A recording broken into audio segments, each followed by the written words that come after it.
on the mound. So a team effort, needless to say, for the Sooners so far.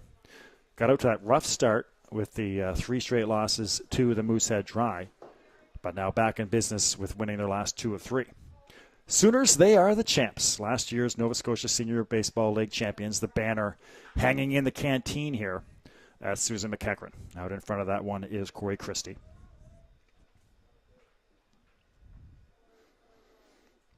Matt Denny, the catcher, will follow should Christie get on board. We're just getting started. Our second beautiful night for baseball in a row. Of course, just 2 days ago, we were down in Kentville for the Wildcats and the Bearcats on a beautiful night at Memorial Park. And here tonight on a gorgeous night at Susan MacEachern. Corey Christie's going to call time as Mark Haverstock taking a long time to choose a signal or a sign from Shane Walsh. Here comes your 0-2. And just inside. And in the dirt.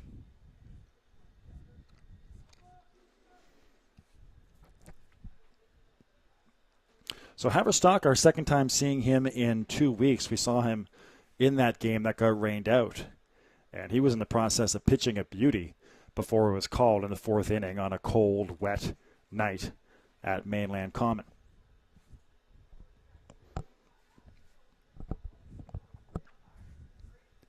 And just a reminder, we're back here tomorrow at 1 o'clock for the afternoon game, weather permitting. They are calling for rain. You wouldn't know it.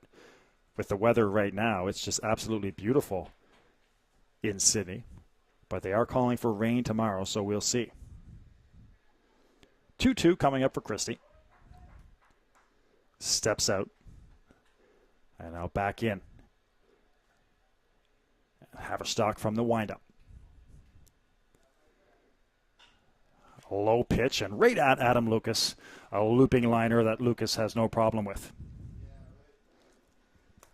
The Sydney Sooners in their half of the first inning had no runs on no hits. There were no Halifax errors and left no runners on base. The score after 1 complete inning of play, Sydney no score, Halifax no score. So cruising along here so far. 3 up, 3 down for both teams. And Sean Peveril, Adam Lucas, and Josh Pelham will come up in a few moments here for the Canadians.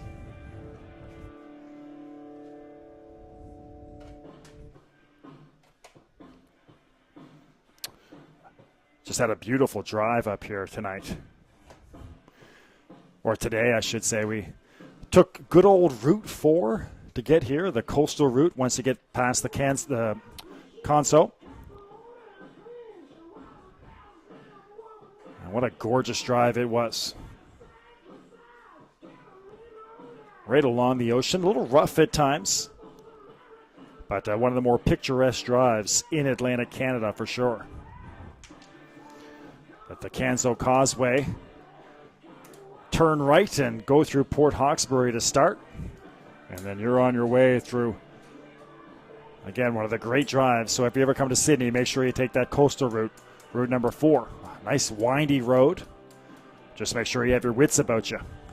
Can get a little rough at spots. Our first look here at Paul Doucette as he gets ready for his second inning. Doucette, the big right-hander. Leading off for the Halifax Pelham Canadians, the first baseman, number 11, Sean Peveril. Here's big slugging Sean Peveril. And again, if you're wondering about tomorrow, that's a 1 o'clock start, and it's a non-doubleheader tomorrow. Of course, a lot of times the Sooners play doubleheaders in the second day, but tomorrow is not a doubleheader. They have just the 1 o'clock game, and that's it.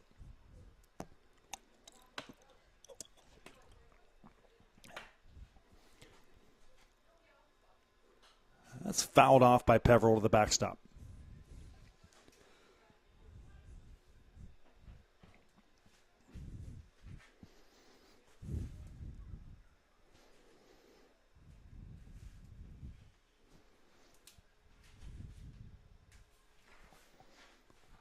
There was Doucette.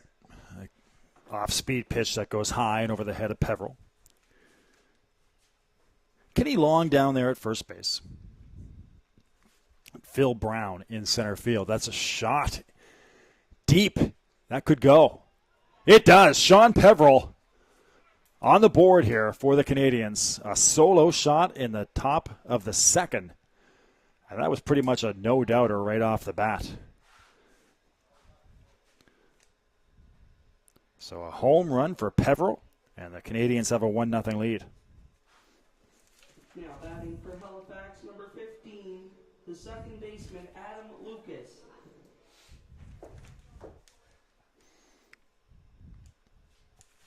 Here's Adam Lucas. As mentioned, he's that guy.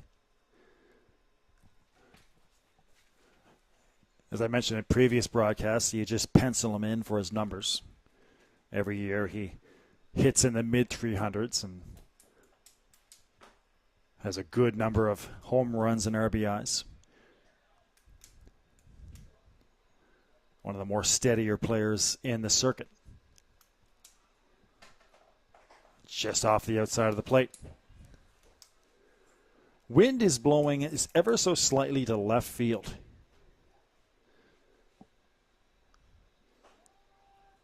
There's a high strike on Lucas. So here's your 2-1 count coming up on Adam. Foul to the backstop.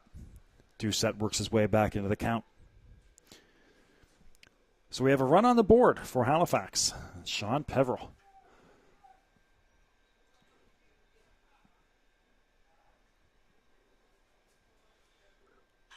And there's a ball hit high into the air as well, and that is deep to right field, and that is gone. Back-to-back home runs for Peveril and Adam Lucas. And pretty much exactly identical, just to opposite fields. Ball both times pulled and hit deep. The third baseman, number 25, Josh Pelham. That one was a little bit, Peveril's was more of a line drive. That was more of a, had a lot more height to it. So back-to-back home runs, fireworks for the Canadians here in the second inning. Here's Josh Pelham. He's the leading hitter in the NSSBL this year with a .526 average. Doucette can't quite get to it, but a nice job there by Chris Farrow. Now batting the left fielder, number 7, Paul Davey. So Pelham goes 6-3 for the first out. Here's Paul Davey, the left fielder.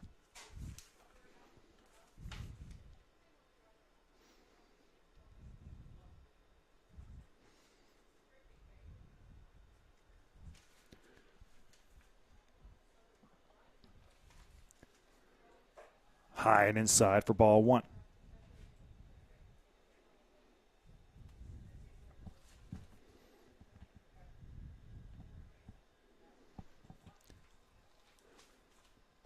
High and outside, I should say, for ball two. So a 2-0 count coming up here for Paul Davey, the longtime left fielder for the Canadians. That would have been ball three, high and tight, but Davey swings under it. So a 2-1 count coming up now on Paul.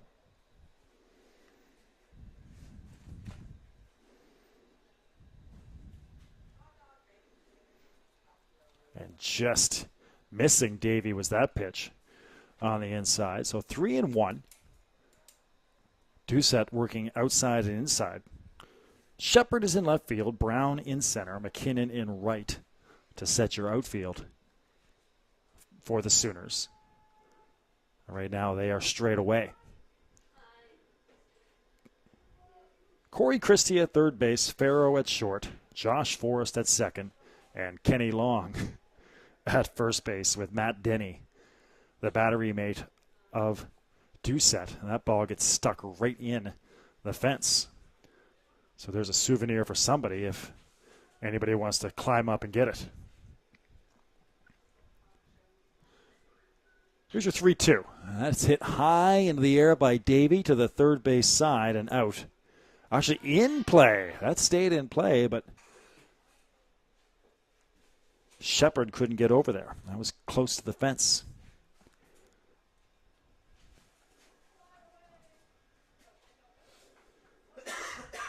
So as mentioned, beautiful temperatures tonight. Looks like we'll get this game in no problem. Tomorrow, they are calling for rain overnight and in the morning between 5 to 10 millimeters. There's a solid knock into left field for Davey, but Shepard gets under it. Now batting for Halifax, the catcher number 33, Sean Walsh. So Davey flies out to his left field counterpart. Here's Sean Walsh, the catcher. Walsh, the number 8 hitter in the lineup. Should he reach, Brandon Devlin, the center fielder, will come up. It's just tipped off the top of the bat by Sean Walsh. An 0-1 count coming up on Walsh. So back-to-back home runs, if you're just joining us. Sean Peveril and Adam Lucas, 2 solo shots. And a 2-0 lead for the Canadians. That's in tight on Walsh and fights it off, foul.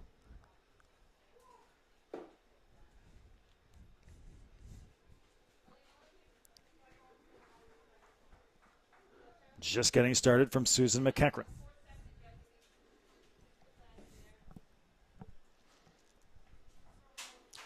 Just low over the plate, but just missing.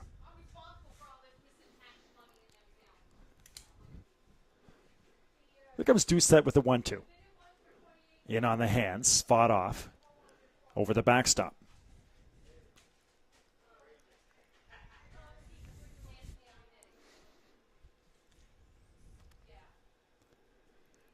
Infield to the right side.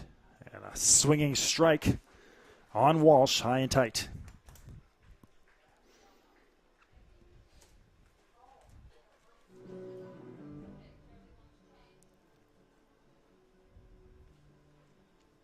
The Halifax Pelham Canadians in their half of the second inning had 2 runs on 2 hits. There were no Sydney errors and left no runners on base. The score after 1.5 inning of play, Halifax 2, Sydney no score. All right, so that'll do it for the top of the second. Sooners coming back up and trying to get into business here. Matt Denny, Josh Forrest, all coming up for the Sooners in the bottom of the second. Stick around. More action from Susan MacEachern coming right up.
All right, friends, welcome back to the ball field. Susan MacEachern Memorial Park. And the Sooners with their second at bat. Halifax striking for 2 runs In the top of the second is Sean Peveril and Adam Lucas, the back-to-back Jacks. Again, make sure you reach out to us on the Twitter and on the email. Contact information right on your screen. Let us know where you're watching from, who you're cheering for. Comments, opinions, and feedback.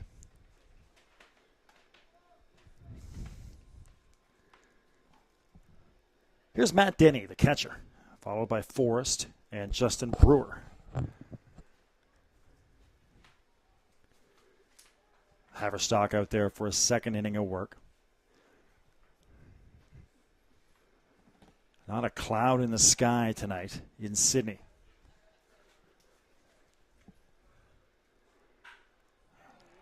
That could go. Matt Denny gets into one, and that's gone. Our third home run of the game. This time, Matt Denny for the Sooners. And that was a no-doubter right off the bat. You could hear the knock.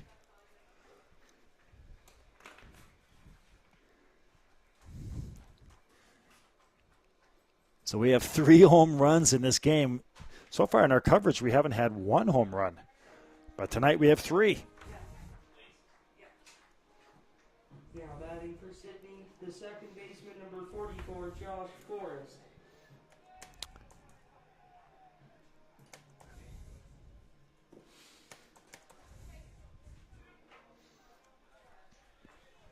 So Matt Denny goes yard. That's a 2-1 game.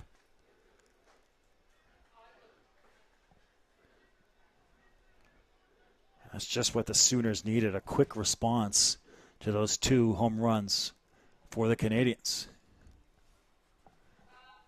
Haverstock, right across the middle.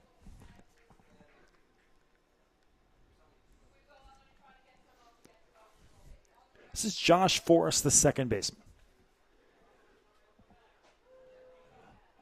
Strike 2 on the curveball. 1-2 coming up here on Forrest. Forrest, the number 5 hitter in the lineup, batting from the right side. Back up the middle. Adam Lucas ranging to his right. Strong throw. Peveril had to reach for it, but he gets it. So 4-3 goes Josh Forrest on the nice play by Lucas. Now batting for Sydney, the designated hitter, number 29, Justin Brewer. It's Justin Brewer.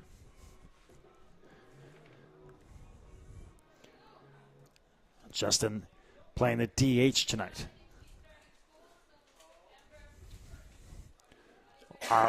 Off-speed pitch by Haverstock to get him started for strike 1.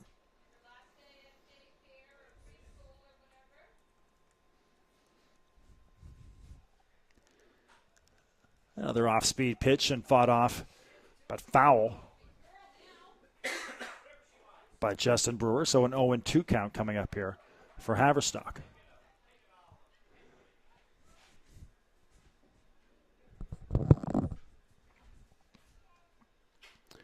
Here's your 0-2. Haverstock wastes one in the dirt.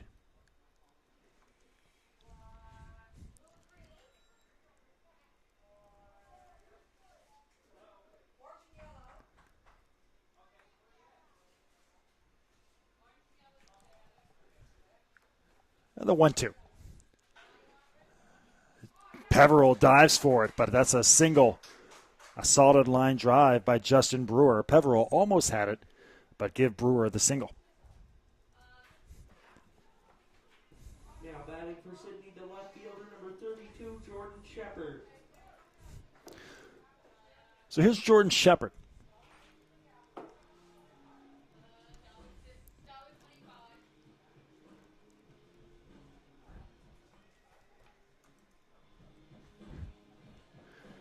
Shepard, the left fielder,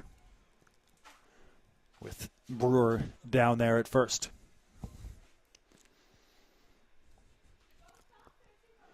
Moderate lead for Brewer, not really a threat to steal down there. That pitch high and outside.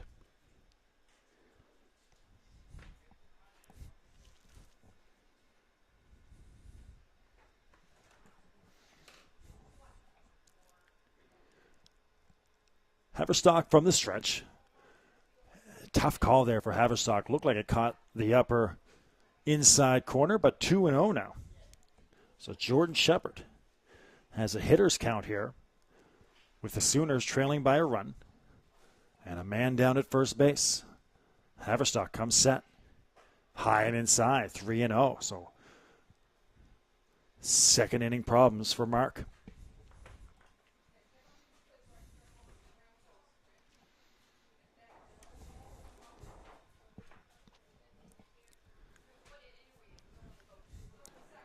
Actually, a surprise. Driving down from Halifax, they were calling for a cool night tonight in Sydney on the Weather Network, but it is just absolutely beautiful here in Sydney.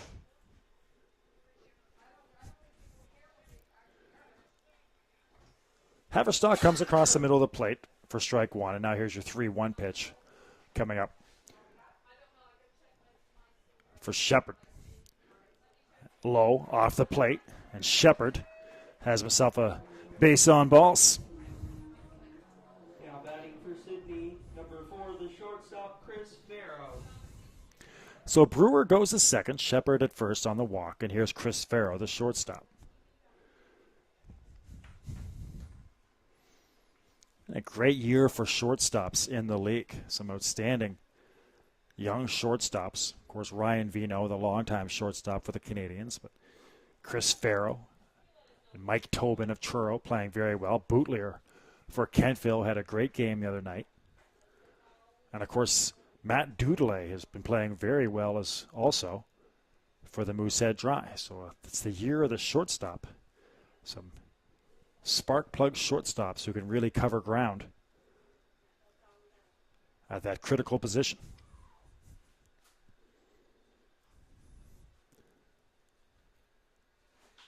That's a shot into left field. They're going to hold Brewer. Quickly advancing on it was Paul Davies, so they're going to hold Brewer and have the bases loaded. Now batting the right fielder, number 14, Jeff McKinnon. So station to station go the Sooners, and they got the bases loaded with one out, and the right fielder, Jeff McKinnon.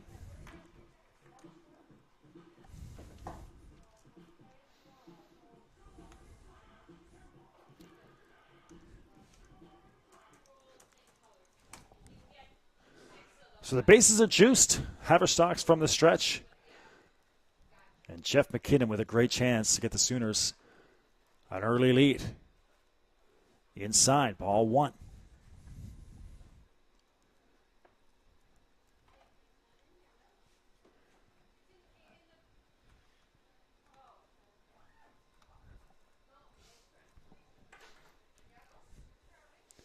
The 1-0. A low strike. Haverstock evens the count. Justin Brewer at third. He had the single. Jordan Shepard the walk. Chris Farrow the single. The bottom of the order really producing for the Sooners. Can McKinnon keep it going? Curveball off the outside of the plate.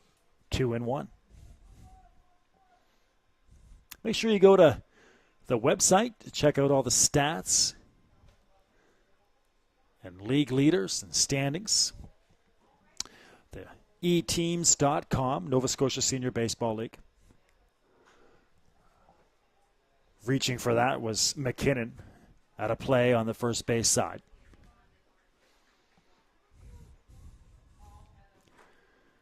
Last night, Dartmouth defeated the Kentville Wildcats 7-1. The big bad Moosehead Dry, are they back? Of course, last year, both the Canadians and the Moosehead Dry missed out on the championship in that outstanding series with Kentville and these Sooners. In the dirt, outside. And now a full count pitch. All right. So lay your cards on the table. Your first big critical pitch of the game. 2-1 game. Bases are loaded. One out. Mark Haverstock has nowhere to go. Great crowd here tonight at Susan MacEachern as well.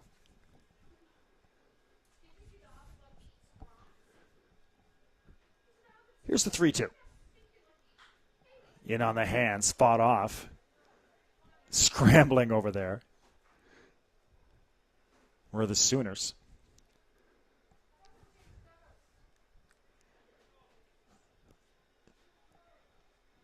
Sooners in the blue uniforms with the white pants, and of course the Canadians in the black with the gray pants. They'll do it again with the full count pitch to McKinnon. Right at Adam Lucas. Lucas looking to double up. They will. Quickly to Vino. And a base running mistake there by Jordan Shepard. And the Canadians are going to get out of it with a double play. So McKinnon lines out to Lucas. And Shepard out Lucas to Vino, 4-6 on the force. So a disappointing end to that inning for the Sooners. 3 left on base. 3 hits in the inning. All right, so a good one so far. 2 innings in, a 2-1 game, and both teams threatening. The Sydney Sooners in their half of the second inning had 1 run on 3 hits. There were no Halifax errors and left 2 runners on base. The score after 2 complete innings of play, Halifax 2, Sydney 1.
All right, friends, welcome back to Susan MacEachern. Here's Brandon Devlin for the Canadians. That pitch high and tight, and fouling it off to the backstop is Devlin. Devlin, the center fielder. Last inning, of course, Peveril and Lucas had back-to-back home runs.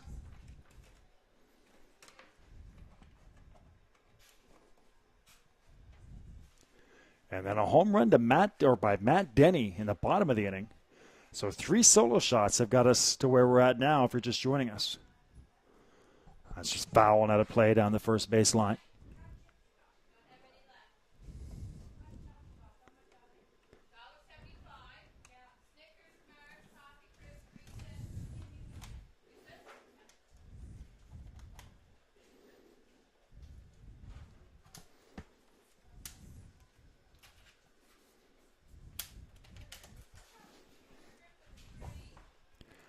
Pitch high and outside.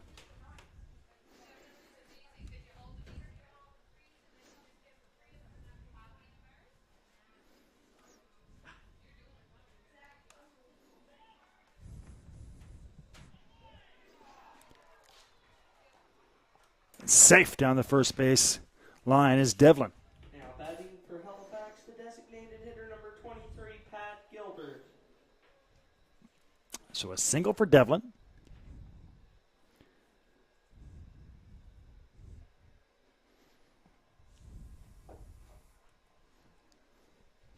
Here's Pat Gilbert. Gilbert grounded out to the second baseman back in the first inning.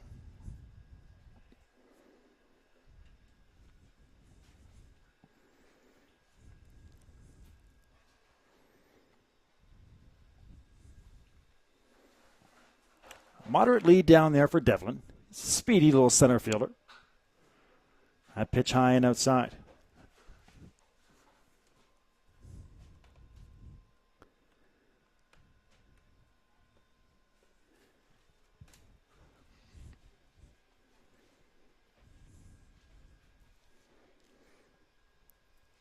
I'll throw over. Getting back in safely.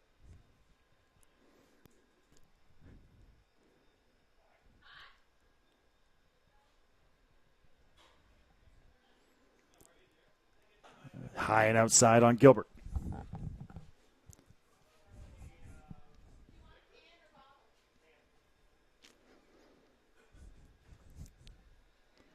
So the Canadians with the lead runner on here in the form of Brandon Devlin. On the outside corner.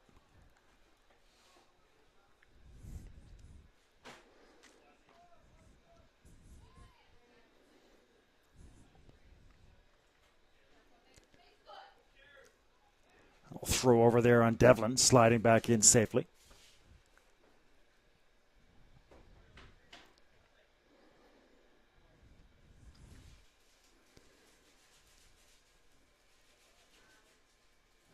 Doucette comes set. Devlin was going, but fouled off for the second strike to the backstop.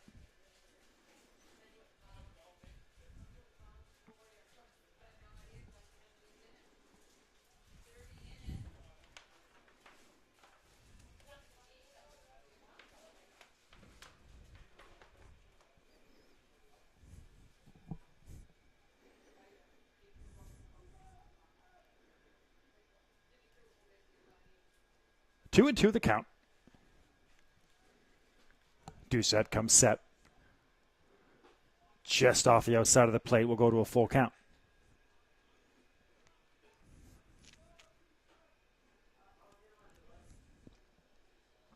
Top of the third from Susan MacEachern.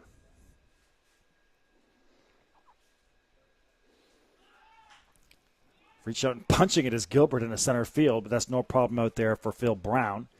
Gets it quickly back into the infield. Now batting the shortstop, number 12, Ryan Vigneault. So Gilbert flies out to center, and here's Ryan Vigneault. Vigneault was called out on strikes, or struck out swinging, back in the first inning.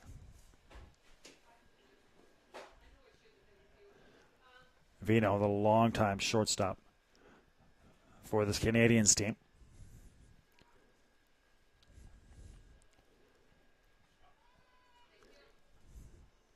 Devlin down at first. He's tried to steal a couple times. So Doucette now watching him close.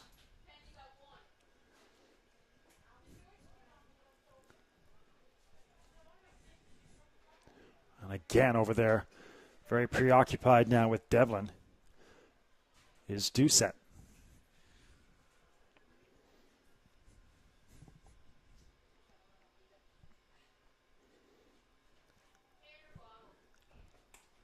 Here comes Doucette, and right back up the middle into center field.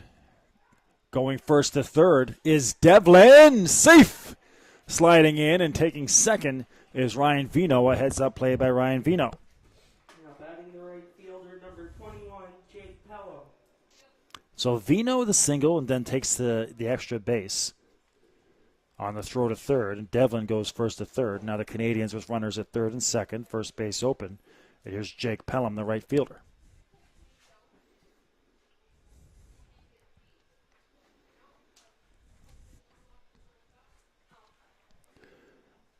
Catcher Matt Denny goes out to talk to Doucette.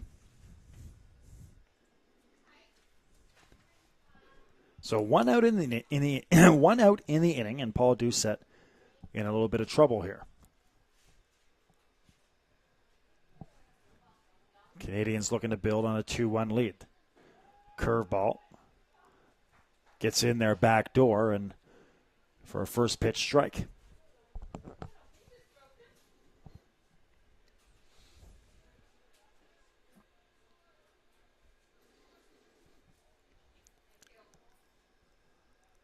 Here's a 0-1. Fouled off. A good start for Doucette. 0-2 with a count coming up here on Pelham. Peveril will follow, and Adam Lucas should someone get a hit. Of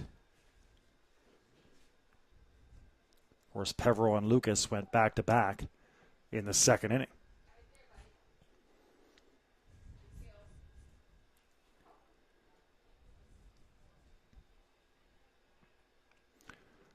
Here's the 0-2. High.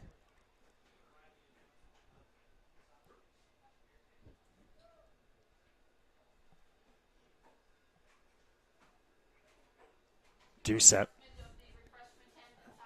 now with a 1-2 count.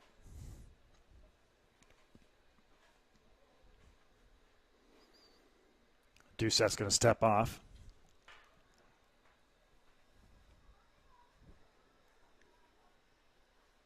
Second baseman Forrest is far to the first base side. And again, Doucette steps off. Having a hard time getting comfortable out there. Sprinting for a pickoff try was Farrow. Doucette looked over and steps off again. Here's the 1-2. Tried that curveball again and just missed it this time, and Pelham held off as well. So here's your 2-2 count. So Doucette takes his time out there. Of course, on Wednesday night, we had Cody Schreider and John Chapman, who were quick workers. But Doucette, much more deliberate. He'll come to. Foul to the backstop.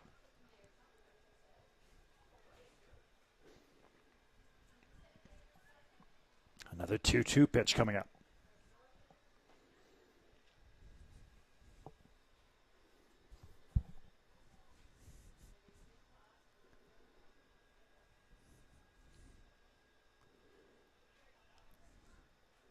Runners at third and second. Here's the 2-2. And that's hit into right field. It's going to get over the head of McKinnon. Off the fence. Vino will score standing up. And sliding in safely to second is Jake Pelham. So Devlin scores, Vino scores, and Pelham slides in safely with a 2 RBI double. Now batting the first baseman, number 11, Sean Pedro.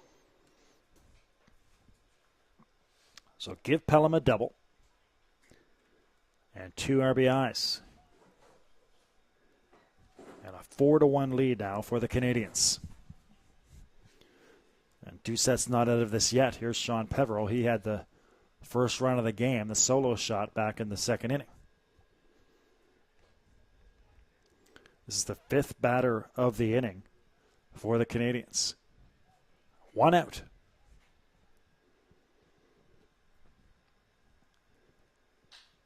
High into the air, in between left and center. And coming over to make the catch is Phil Brown. His second put out of the inning. Gets it into the infield. Now Adam Lucas. Now batting the second baseman, number 15, Adam Lucas.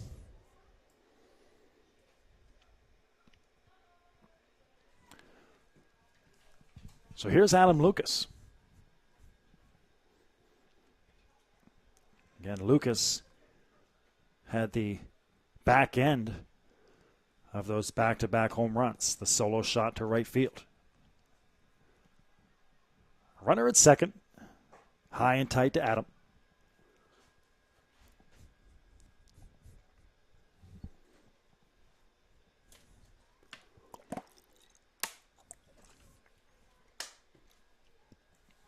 Here's your 1-0, way outside for Doucette. Lucas with a good count here at 2-0.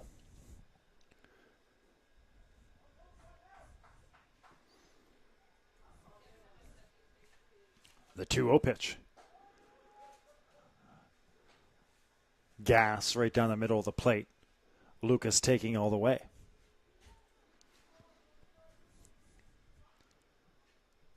So Lucas working the count. Here comes the 2-1. In on the hands. A great pitch there from Doucette. Perfect location. And Doucette now 1 strike away from getting out of this with somewhat limited damage. 2 runs in the second, 2 runs in the third for the Canadians. Here's the 2-2. Lucas swings it at a low pitch, and that's a can of corn for Chris Farrell. Under it, and no problem.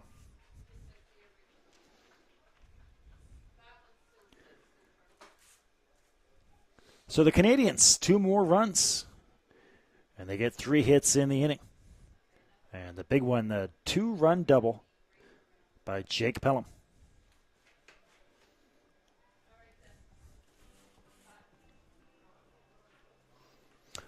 All right, we'll take a quick break and come right back here with you for the bottom of the third.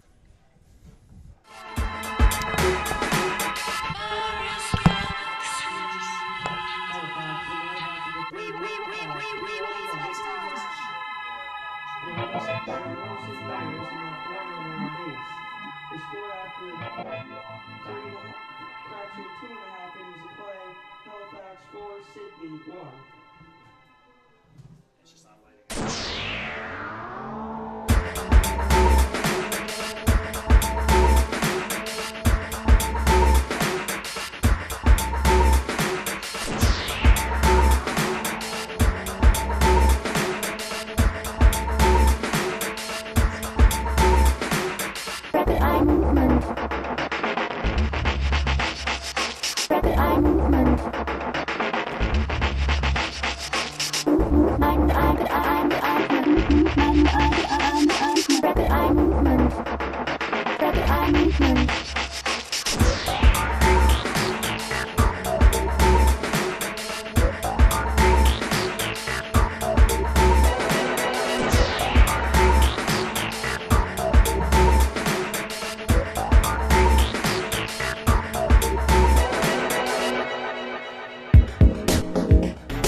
All right, friends, welcome back to Susan MacEachern.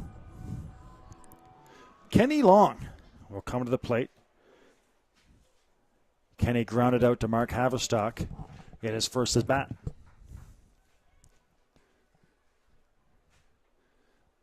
Here comes Haverstock in his third inning of work. High and inside for ball one.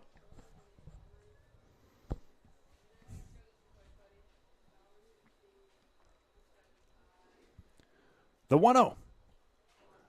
Long bunts down the third base line. It's a beauty. Walsh punts is on it, but Kenny Long is going to get himself a hit on the cleverly placed bunt. Now batting the center fielder, number 24, Phil Brown.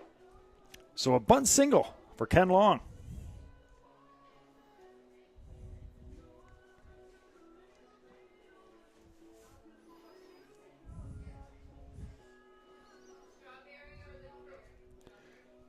So the Sooners looking to respond again offensively. Last inning, they put up a run on the board on the solo shot by Matt Denny.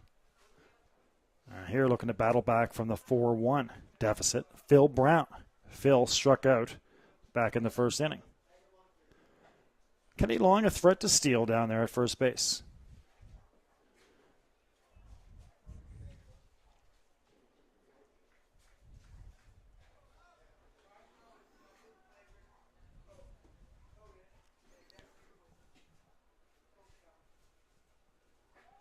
Curveball strike for Haverstock.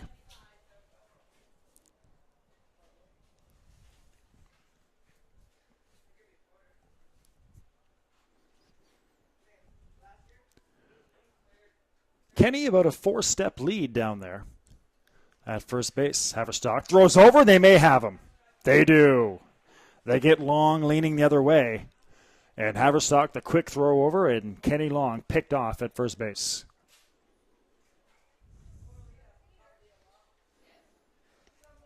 So the second time Mark Haverstock retires Kenny Long, the first time on the ground out. Comebacker, this time on the pickoff.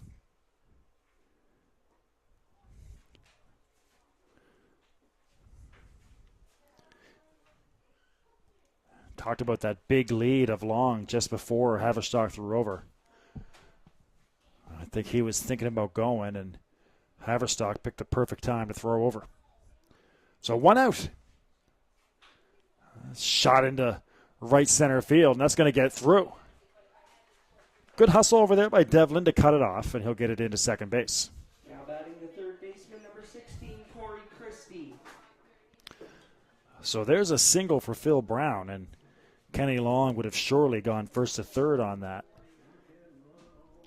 But as it is, Brown at first base, and here's Corey Christie.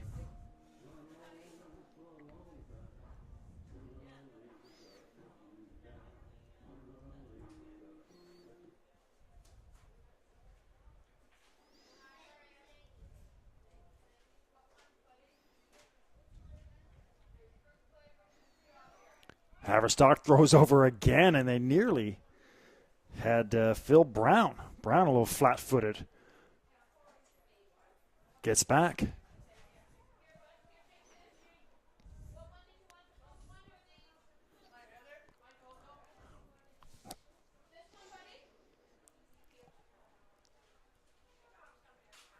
Christie, the 2011 MVP. That shot popped up. Haverstock calls for it. Vino comes flying in. And Vino makes the catch. Haverstock was there, but Vino waved him off. Now batting the catcher, number 20, Matt Denny. And that was nearly deja vu for the Canadians. We did a game a few weeks ago where Haverstock was comfortably under it. And the third baseman, I think it was Pelham, came in waving him off and dropped it.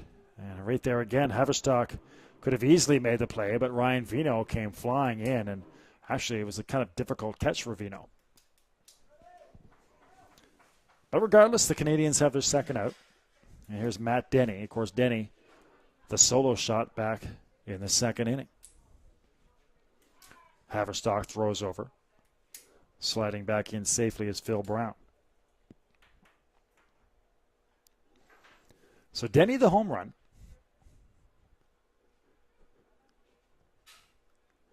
Now stepping in for his second at bat. Off-speed pitch right across the center of the plate.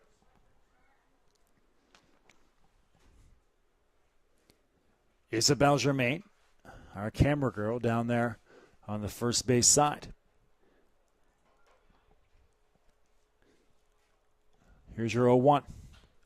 Fouled. And into the park beside us here. It's Susan Mack.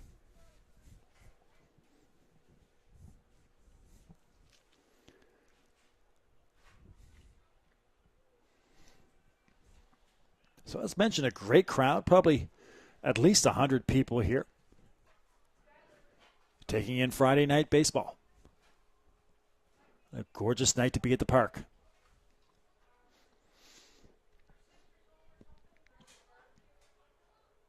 That was low, across the middle of the plate, but just a little bit low and below the knees. 2 balls and 2 strikes with 2 outs and a runner at first, in the form of Phil Brown.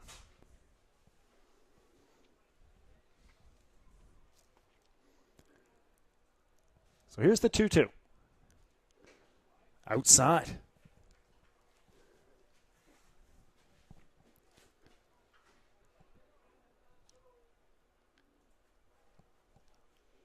Full count.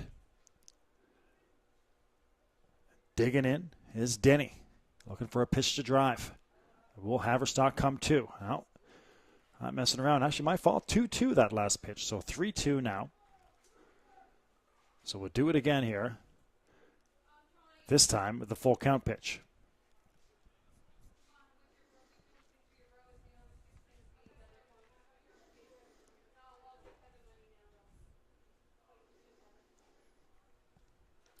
They're not holding Brown down there at first base. He's got a big lead. Brown goes 3-2. And the walk to Phil. Second baseman, number 44, Josh Forrest. I should say the walk to Matt Denny. Phil Brown will go to second. Josh Forrest. So the Sooners are in business. Runners at second and first. Josh Forrest, the second baseman. He grounded out to second back in the second inning.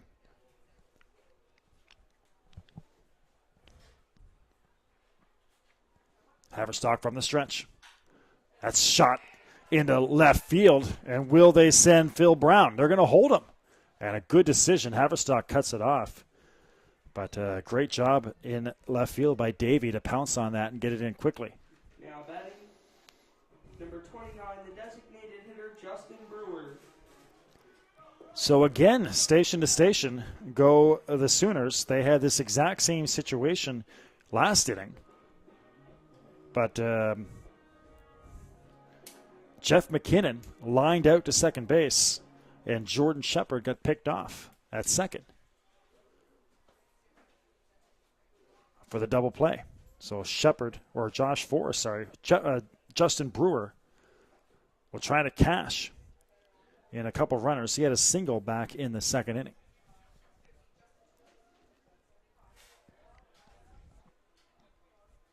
So runners at third, second, first. Justin Brewer looking for a big hit.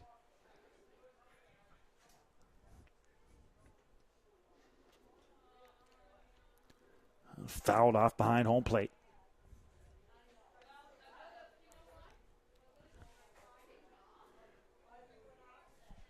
Should Justin Brewer get a hit, Jordan Shepard would come up. Curveball just off the outside of the plate.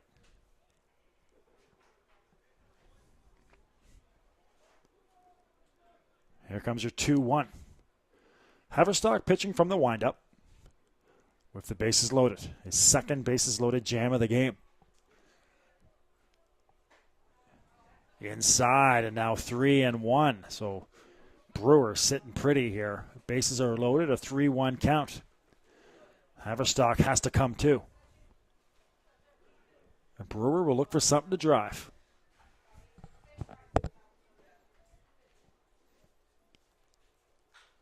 Bouncing ball down to third base. Pelham across the field to Peveril. So for the second inning in a row, the Sooners can't make do on a bases-loaded situation. A 3-1 pitch that Brewer grounds to third base on. So 3 left on base once again. 3 hits in the inning. Sydney in their half of the third inning had no runs on 1 hit. There were no Halifax errors and left 3 runners on base. The score after 3 complete innings of play, Halifax 4, Sydney 1.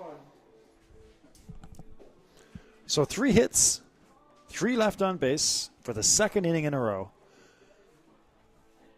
And again, the Sooners can't cash. They got the 1 run in on the home run by Denny, but have not been able to take advantages of these base-loaded situation.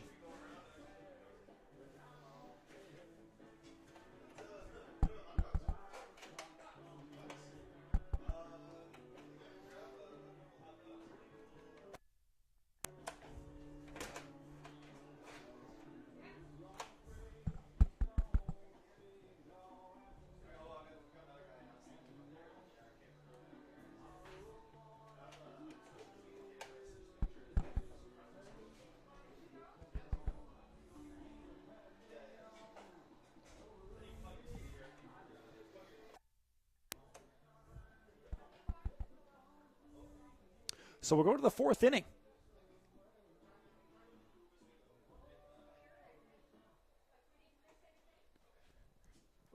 For Halifax, Josh Pelham coming up. Correction, third baseman, number 25, Josh Pelham. Josh Pelham, Paul Davey, and Sean Walsh all coming up here in the top of the 4th inning for the Canadians. Canadians got 2 runs in the second and 2 runs back in the third. Pelham, in his last at bat, grounded out to shortstop.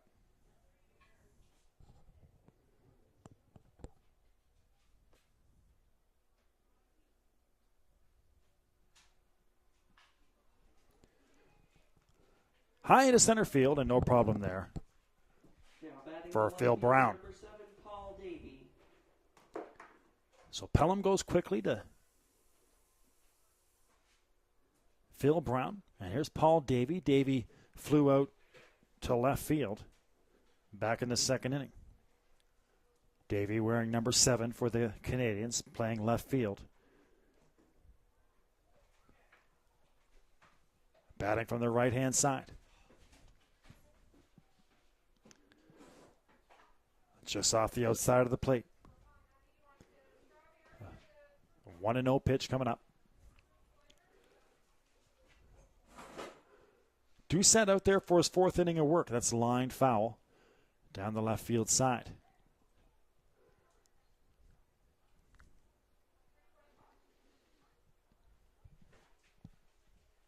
Good ball game so far. Big storyline right now, the Sooners leaving the bases loaded twice. And, of course, the back-to-back home runs by the Canadians.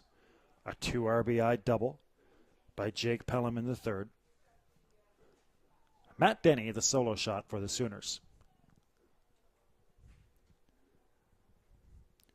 Doucette has 2 strikeouts. Swinging. Striking out and throwing it down to first is Davey.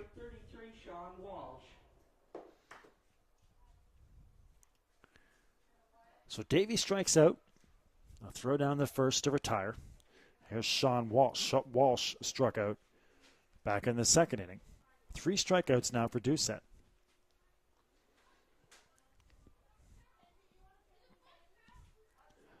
From the windup comes Doucette. Swinging strike for Sean Walsh out in front.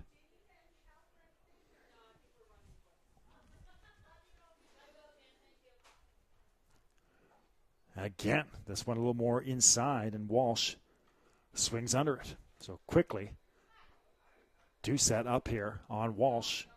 Here comes row 2. Off the outside of the plate, Doucette starting to work quickly now. Gets his sign, comes set with the 1-2 pitch. Just off the outside of the plate. 2-2 the count on Walsh. Brandon Devlin will bat should Walsh reach. Inside corner, gorgeous pitch by Doucette, and Walsh is out looking. Halifax in their half of the fourth inning had no runs on no hits. There were no Sydney errors and left no runners on base. The score after 3.5 innings of play, Halifax 4, Sydney 1. Just a reminder about the refreshment tent behind the backstop. They have sausages on sale.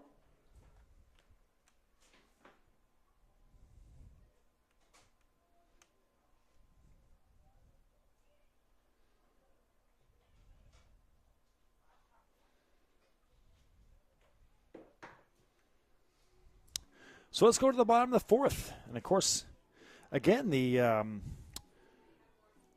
Sooners have sent more hitters to the plate through 3 innings. They're going to come right back with the 7th, 8th, and 9th hitters here, only in the top of the fourth for the second time. But the Canadians, the most hitters they've had to the plate were 6 back in the third. But it's just been a story of timely hitting for the Canadians. And the Sooners leaving men on base. Haverstock will come out for his 4th inning of work. But Paul Doucette has had 2 3-up, 3-down innings. Remember, we're back tomorrow at 1 o'clock, and you're going to want to check your weather for that one. There is prediction of rain overnight in Sydney. And again, you wouldn't know it right now to look at the sky. Leading off for Sydney, the left fielder number 32, Jordan Shepherd. But there is rain in the forecast. And that would be too bad. We've had 2 good nights in a row. Gorgeous night in Kentville 2 days ago, followed by a beautiful night here.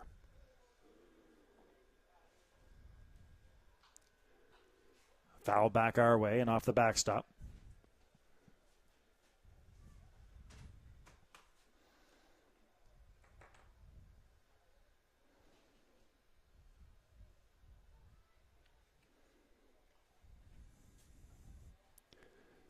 The 0-1 pitch from Haverstock out there for his 4th inning of work. Curveball, strike.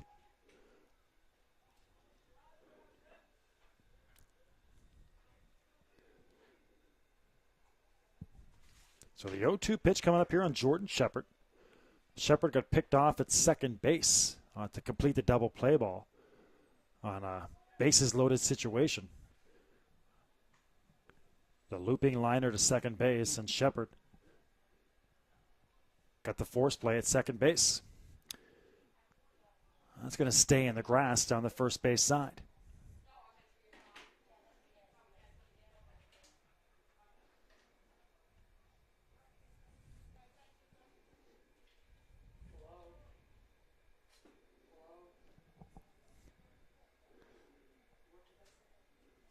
Oh, and 2.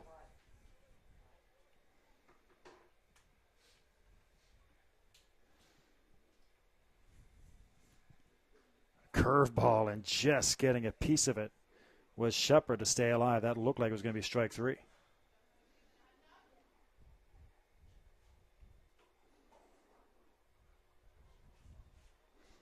But off the tip of the bat for Shepard, and he'll get another chance. Here comes Haverstock. Off the outside of the plate, 2 and 2.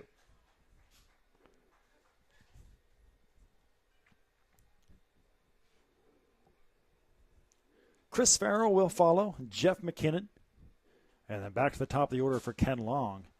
Should someone reach? High strike inside, and out on strikes is Jordan Shepard. Now batting the shortstop, number 4, Chris Farrell.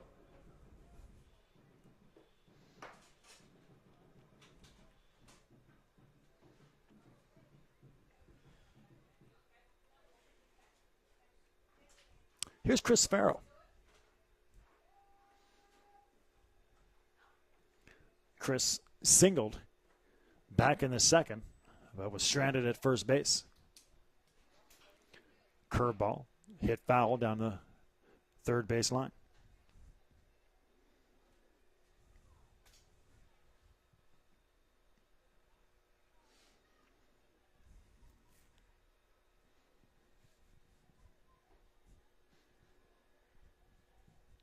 Here's the 0-1.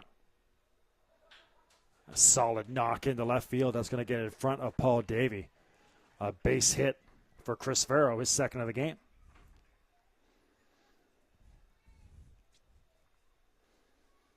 Now batting the right fielder, number 14, Jeff McKinnon. So 2 hits for Chris Farrell. Put him down at first base with 1 out in the bottom of the 4th inning. And remember, community1sports@gmail.com, B. McLean Sports on Twitter.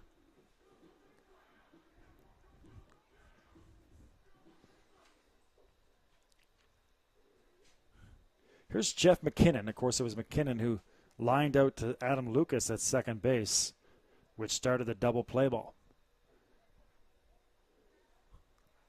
Back when the bases were loaded in the second. Decent lead for Farrow down at first. He's being held on by Peveril. And he is gone. The throw down to second. Farrow safe. Slides in safely. Give a stolen base to Chris Farrow. So a runner in scoring position here for the Sooners.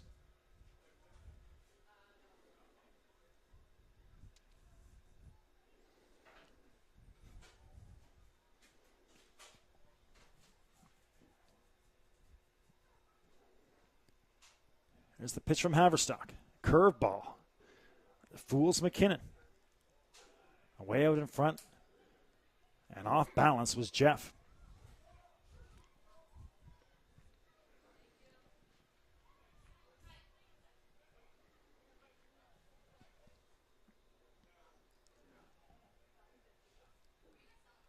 Good lead down there at second.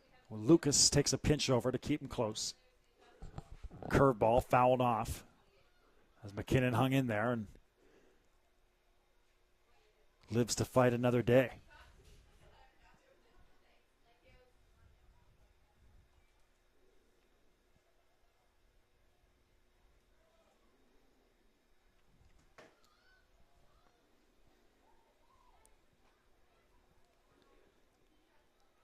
Haverstock comes set.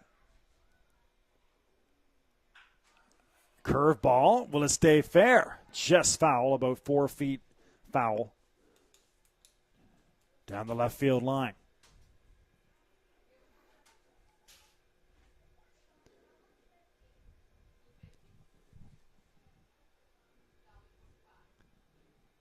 So McKinnon looking for a hit here to cut this lead in half.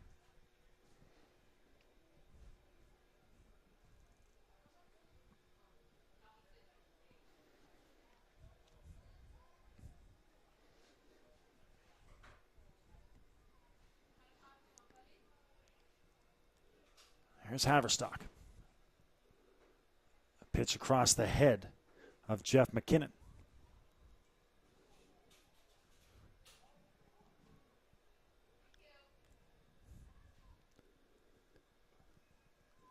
Haverstock from the stretch.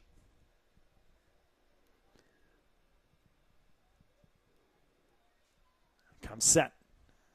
Off-speed pitch, and a good job again by McKinnon to stay with it.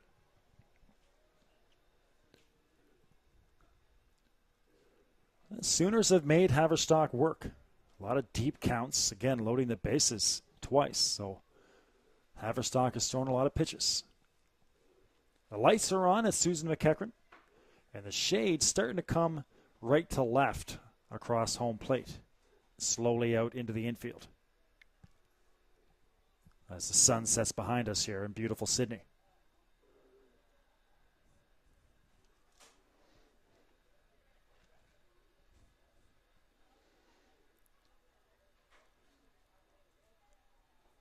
It's gas on the outside, and swinging through is McKinnon for strike three.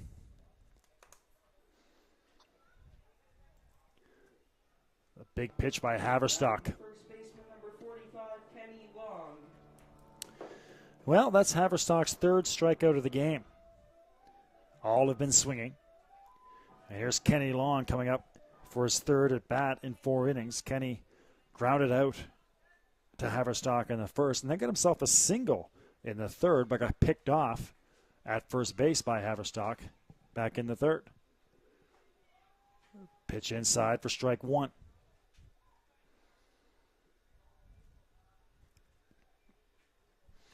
So the third inning in a row that the Sooners have been threatening. One of their longtime players, Ken Long, will try to get a single here to score a run. And he's got it. Now will they send McKinnon?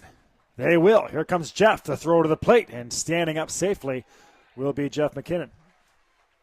Or Chris Farrow, sorry. Now batting the center fielder, number 24, Phil Brown. So Chris Farrow scores, and Kenny Long has himself an RBI single.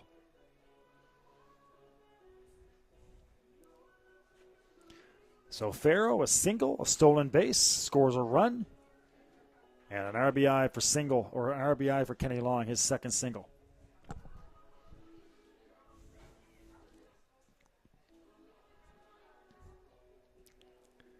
Here's Phil Brown. Phil struck out in the first, had a single, and was stranded at third, back in the third. We had a good baseball game here. Good pitching, timely hitting. 4-2 in the bottom of the fourth. Now Kenny Long down at first. Of course, he was picked off, as mentioned, back in the third. Just see if he's a little more careful. Pitch inside, just misses Phil Brown for ball one.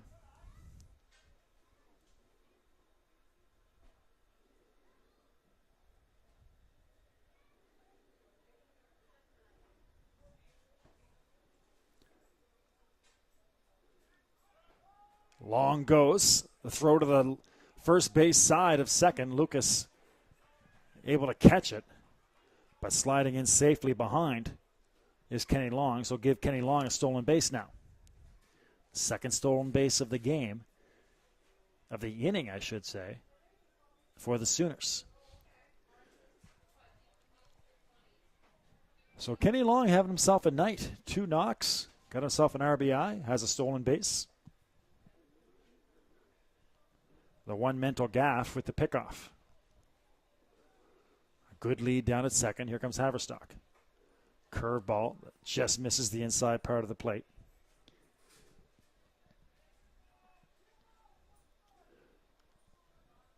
Corey Christie will follow if Phil Brown can get on base. Here comes her 2-1 pitch from Haverstock.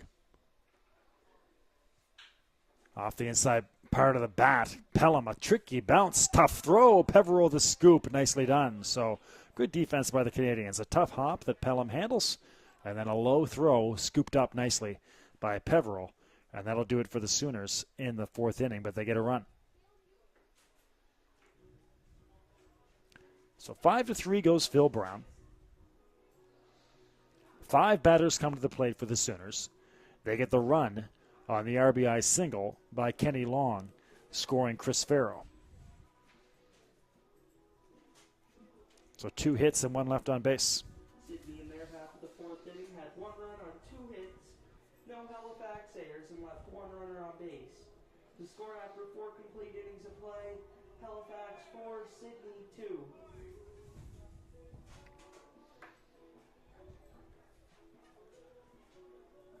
So we'll go to the 5th inning.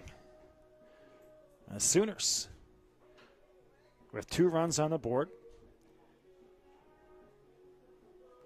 The champs, of course, last year, winning that best-of-7 series, 4-3 over the Kentville Wildcats. The Sooners were in big trouble in Game 6. It was 6-2 in the bottom of the 8th inning. And the Sooners put up 4 runs in that pivotal inning to tie the game, and then went on to win it in the 9th inning, and then went on to blow out Kentville in Game 7 for the NSSBL title.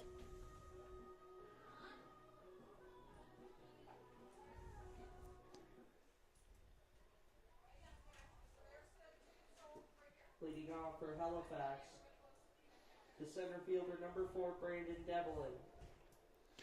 All right, here's Brandon Devlin. Devlin had the single and scored a run back in the 3rd.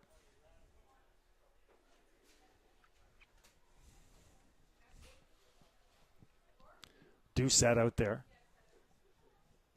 for his 5th inning of work.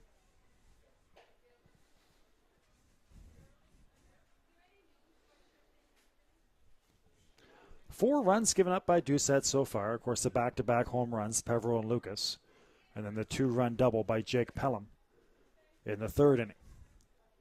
Had a 3-up, 3-down inning back in the 1st, and a 3-up, 3-down inning last inning. Working quickly here. 1 ball, 1 strike.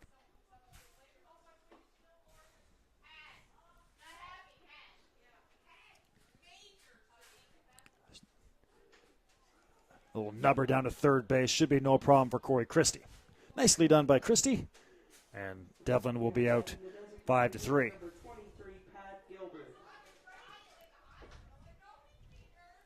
So Devlin out 5-3. Here's Pat Gilbert. Gilbert grounded out to 2nd base back in the 1st inning. Flew out to center field back in the 3rd. Gilbert the DH wearing number 23. And batting on the left-hand side.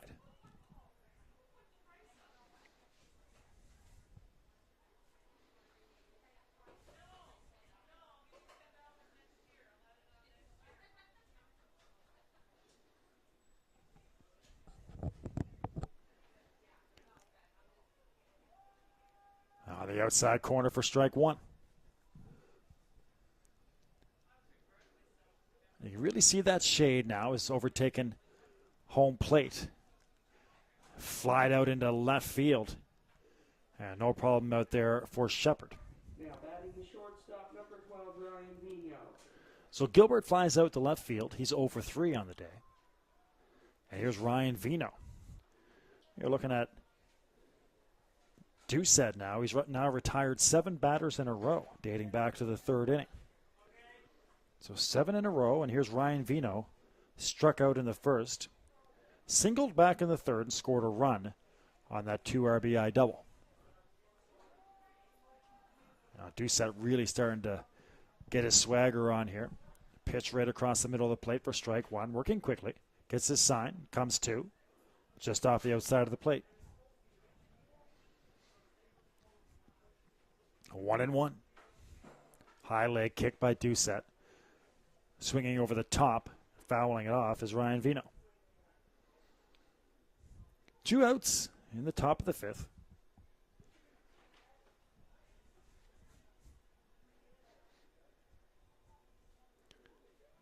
Vino.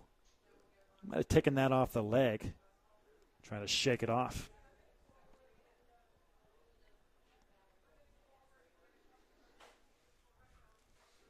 Comes the 1-2. High. The count even at 2. Do set again, quickly. Nice diving play. Knocking it down is Forrest.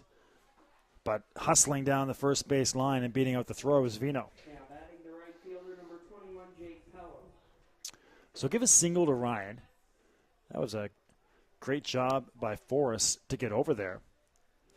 Covering a lot of ground. Kind of stumbled as he made his dive. Didn't get up quite cleanly with it. And Vino with good speed down the first base line beats it out.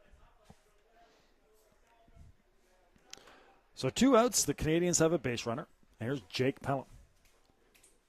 Jake, one of the big hits of the game, the 2 RBI double back in the 3rd. And back in the 1st, he grounded out to shortstop. Pitch high and inside. Actually, strike 1. Looked high and inside, but caught the top inside corner.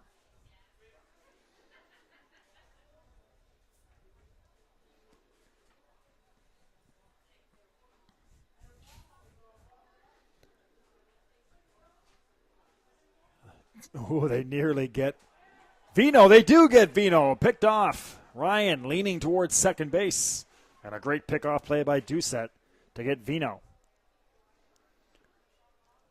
So the 5th for the Canadians comes to an end with Vino picked off first.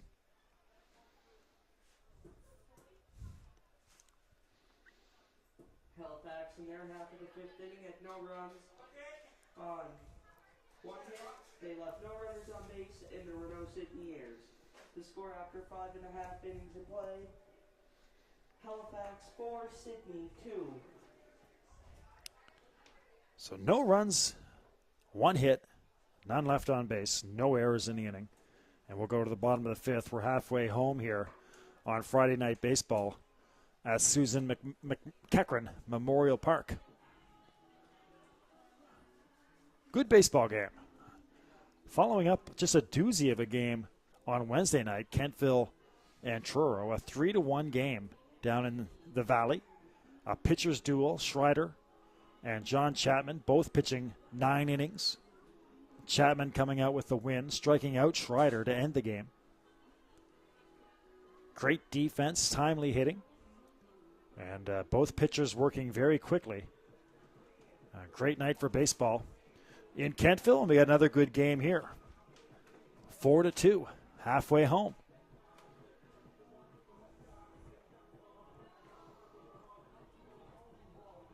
A happy 14th birthday is going out to Thomas McDonald.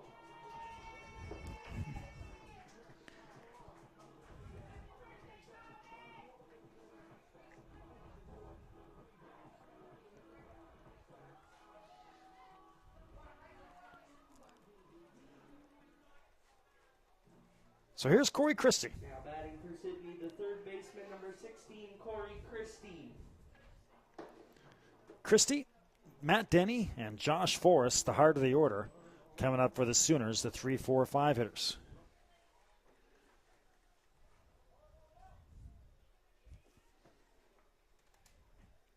Christie lined out to second base and then lined out to shortstop back in the 4th.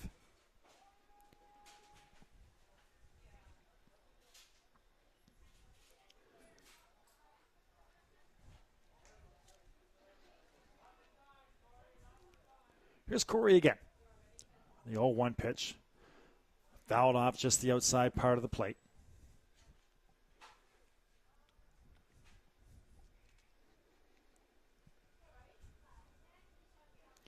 Now 0-2.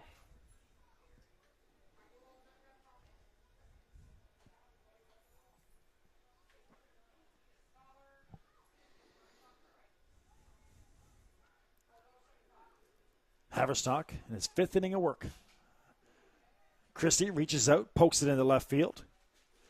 And a can of corn out there for Paul Davey. Now batting the catcher, number 20, Matt Denny. So Christie 0 for 3. Here's Matt Denny. Denny's got the home run, the solo shot, and then the walk. Back in the third, he was stranded at second.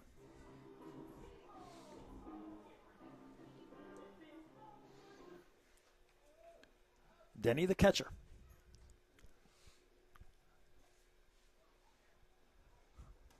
He's a big guy wearing number 20, batting from the right-hand side.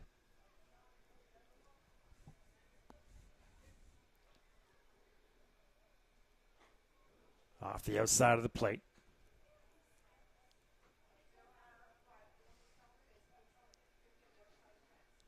And now that shade has pretty much gotten to the pitcher's mound of relief for the hitters for a couple innings there. It was starting out in sunshine and ending up in shade. But pretty much now, right out of the pitcher's hand, it's in that shaded part of the field. Oh, off-speed pitch for strike two for Haverstock.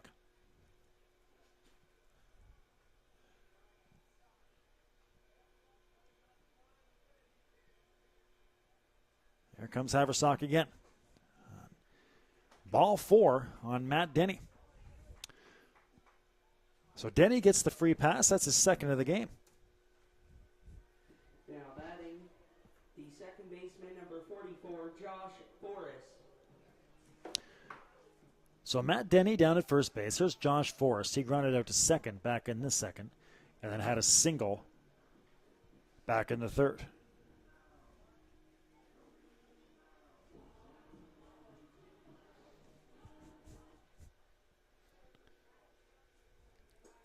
Josh wearing number 44 and batting from the right-hand side. Hit high into the air. Josh Pelham running over. Walsh as well. Pelham will take it in foul ground just in front of the third base bleachers. Now batting, the designated hitter, number 29, Justin Brewer. So Forrest, first pitch swinging. He'll get a pop-up in foul ground for the second out. And Matt Denny still down at first base. Here's Justin Brewer. Brewer, the DH.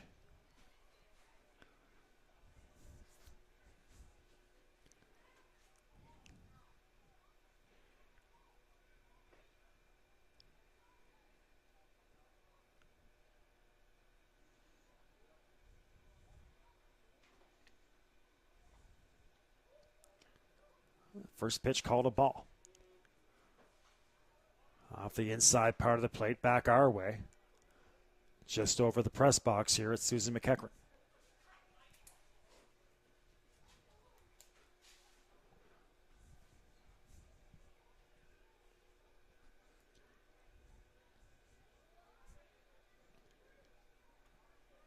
A decent lead down there at first for Matt Denny. He will not go. Now the delayed steal as it goes in the dirt, and standing up there is Denny.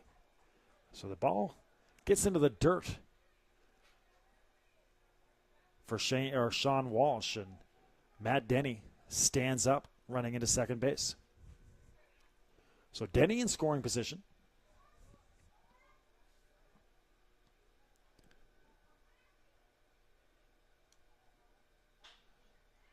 Bouncing ball to shortstop. Vino fields it cleanly. High throw. Peveril, no problem.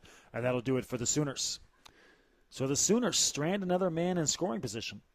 And we'll go to the sixth inning with the Canadians leading 4-2. You're watching the Nova Scotia Senior Baseball League on Bell Alliant Community One.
right, friends, welcome back. A good one here in Sydney. The Canadians leading the Sooners 4-2 as we head to the 6th inning. And here's Sean Peveril, the heart of the order, coming up for the Canadians. The 3-4-5 hitters, actually Jake Pelham, Pelham, Peveril, Lucas, and then Josh Pelham. So this could be a big inning for the Canadians. Doucette out there for his 6th inning of work. Pelham into center field. Phil Brown under it, and no problem for Phil. Now batting the first baseman, number 11, Sean Peveril. So Pelham flies out to center. Here's Sean Peveril. Again, he had the solo home run back in the 2nd, and then flew out to center field back in the 3rd. Meanwhile, since that 3rd inning, Doucette has just been cruising. Allowed 1 base runner since then, but then he picked him off. That was Ryan Vino. So with the pickoff of Vino after the single, Doucette has essentially retired 9 straight batters.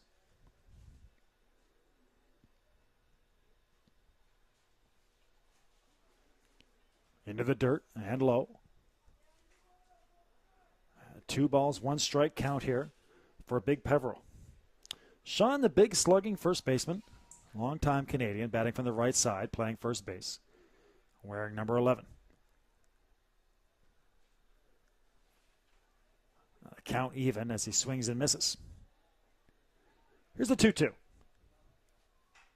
Hit into center field. Brown has a track on it. And again, settles in nicely. The second baseman, number 15, Adam Lucas.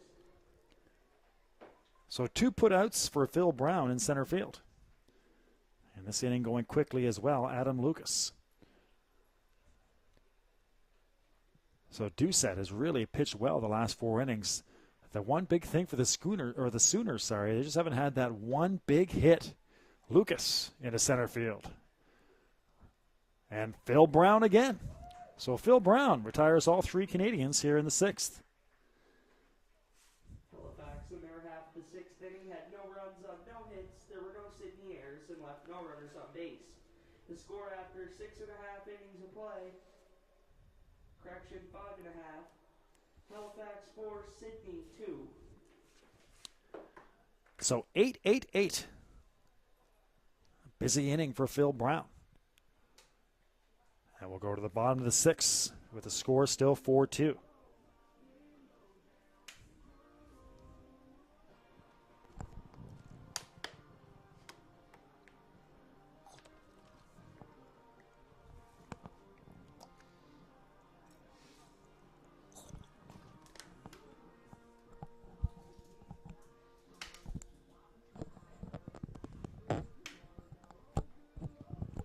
Well, friends, make sure you watch East Coast Sports Show, your weekly look at local sport in Atlantic Canada, every single week on Bell Alliant Fiber Op TV, on demand, or at bellalliant.net/community1. East Coast Sports Show, your weekly tour around Atlantic Canada, celebrating summer and sport on the East Coast.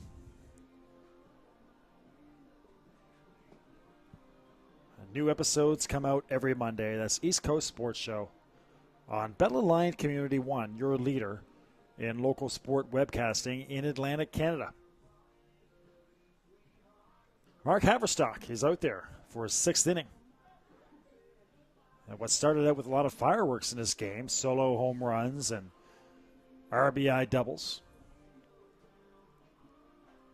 has turned into a nice pitcher's duel between Haverstock and Doucette. Leading off for Sydney, the left fielder, number 32, Jordan Shepard. Jordan Shepard.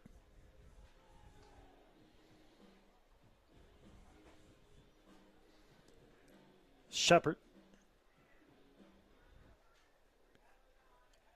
walked and then was forced out at second base back in the 2nd inning. Struck out back in the 4th.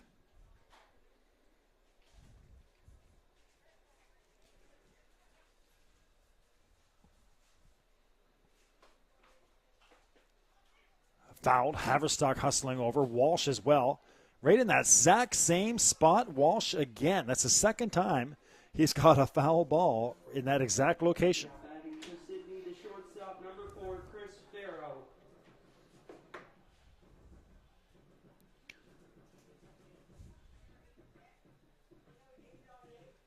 So good hustle by Walsh to retire Jordan Shepard. Here's Chris Farrow. It's been a good day for Chris. 2 singles, has a stolen base, scored a run.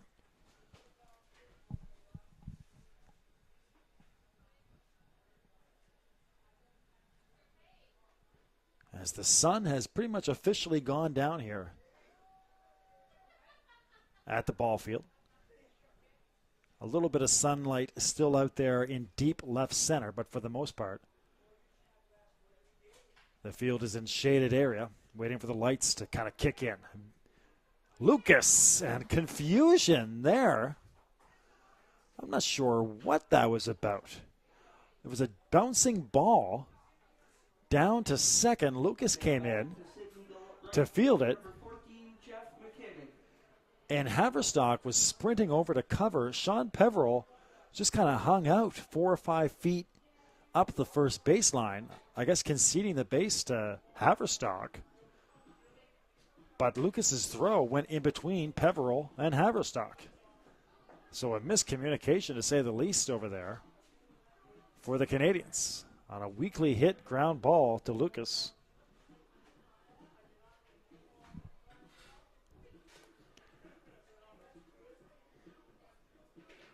And I'm not sure whose fault that could be. But regardless, you could put Chris Farrow at first base.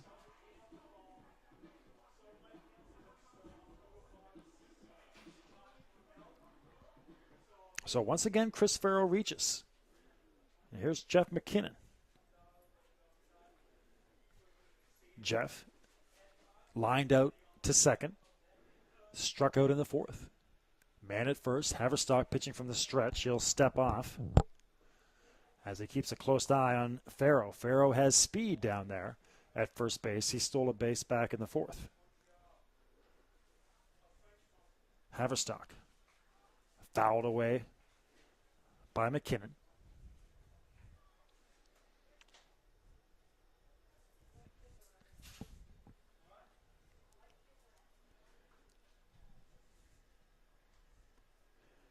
So the lights are on. It's cooling off as well here. A lot of people getting the blankets out. Here's the 0-1 from Haverstock. Takes a look over there at Farrow. Farrow dives back in safely.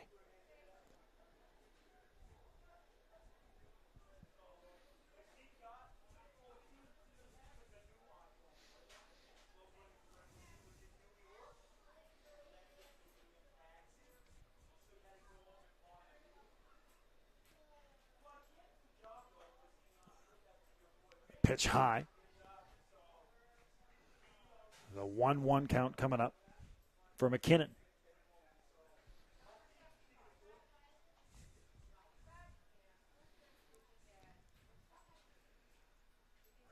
Farrow goes. It's a ball. Throw down to second, and they've got so safe. And the Canadians are livid. They're going to say that Lucas, I guess, missed the tag. The throw was a little bit to the first base side, and Farrow slid in front of Lucas. From my vantage point, which really isn't that good, it looked like Lucas had him. They definitely had him in time, but they're going to say that the tag, I guess, wasn't applied. And Ryan Vino kind of beside himself out there. Will get back to his position. And you could put Chris Farrow at second with his second stolen base of the game. So Farrow, 2 stolen bases. He's been maybe the main offensive cog so far for the Sooners from that shortstop position.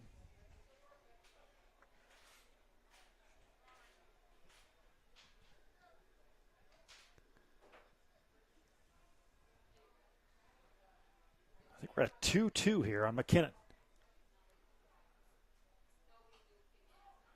McKinnon fouls it off.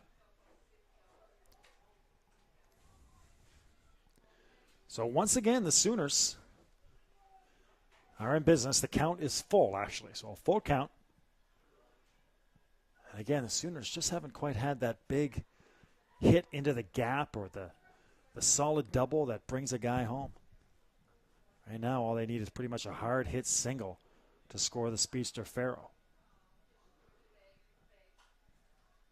Again, fouled off by McKinnon. He's starting to settle into a nice at-bat here, fighting off lots of pitches from Haverstock. As mentioned, the Sooners have really made Haverstock work today, have taken him deep into a lot of counts, and have put a lot of runners on base. So far, 8 men stranded for the Sooners.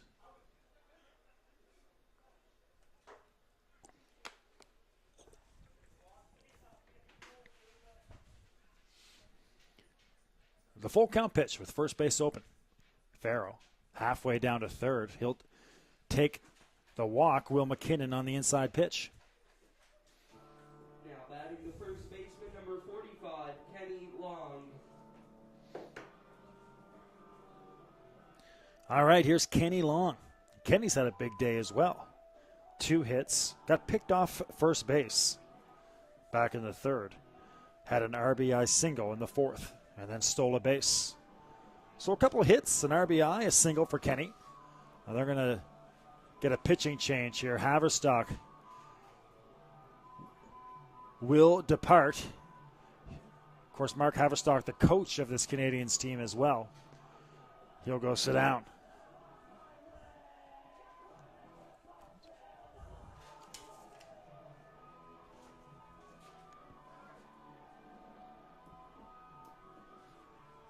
Now pitching for the Halifax Pelham Canadians, number 27, Brandon McKinnon. So the big left-hander, Brandon McKinnon, will come in. So close the book on Haverstock. 5 1/3 for Mark.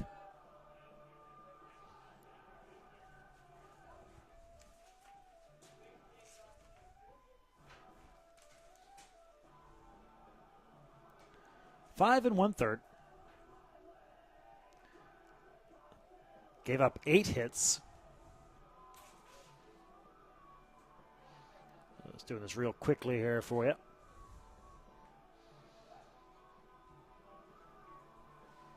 Three walks.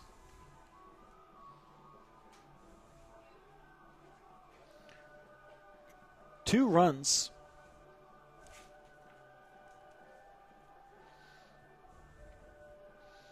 And struck out 3. So that's the line I have on my scorecard. And, of course, that is very, very unofficial. 5 1/3 for Haverstock, 8 hits, 3 walks, 2 runs allowed, and 3 strikeouts. He'll give way to little Brandon McKinnon as nighttime falls at this beautiful ballpark in Sydney.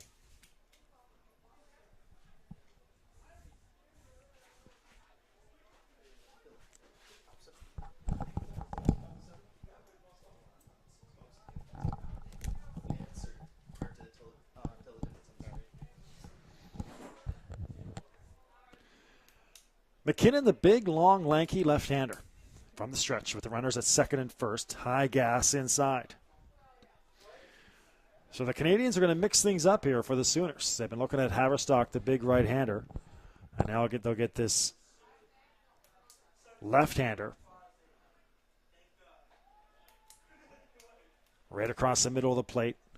The fastball, the 1-1 pitch coming up now on Kenny Long. So lefty against lefty. Sooners looking for that first real big hit of the game.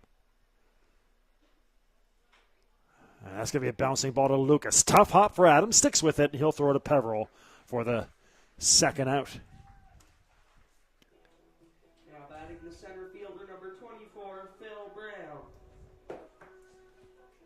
So Long goes 4-3. Farrow goes to third. McKinnon at second. Farrow at third. McKinnon at second. Phil Brown with 2 outs. Of course, this meant the Sooners did have the solo home run and an RBI single. But they had the bases loaded in the second and in the third inning. Now runners third at second. McKinnon stays in there to face the right-handed batter, Phil Brown. Phil struck out in the first, had a single, and was stranded at third in the third, and then grounded out to third in the fourth. Here's McKinnon. Back up the middle. It gets through. Knocked down by Vino, and now he'll come home. But scoring, standing up, is McKinnon, and we are tied. Now batting the third baseman, number 16, Corey Christie. So Phil Brown, a 2 RBI single, and it's game on from MacEachern. 4-4. Vino dove, knocked it down, got up quickly, and was thinking about coming home to try to get McKinnon, but held on to it. Farrow and McKinnon scoring standing up. So there's that hit we talked about, a 2-out RBI, 2 RBI single for Phil Brown.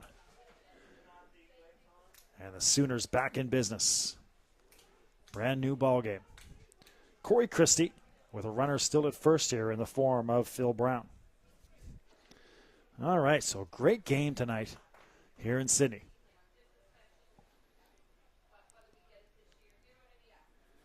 McKinnon. High chopping ball. Brandon McKinnon overruns it, and Christie is going to get to first base. So an E1. Now batting the catcher, number 20, Matt Denny. It was a high bouncing ball.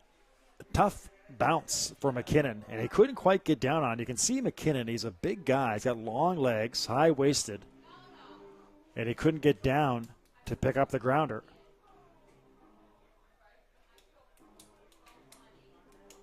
And no official score here. Actually, do we have, what do you think, an error on that, or are you going to move a hit? Error? Yep. Official score giving an error on that, and I agree. That's a ball that McKinnon should have had.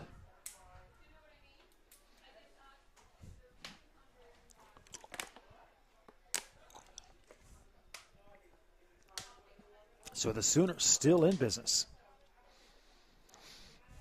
2 runs in. Runners at second and first with 2 out. Down to Pelham. A tricky hop that goes off the kneecap of Pelham. And the Canadians are in disarray.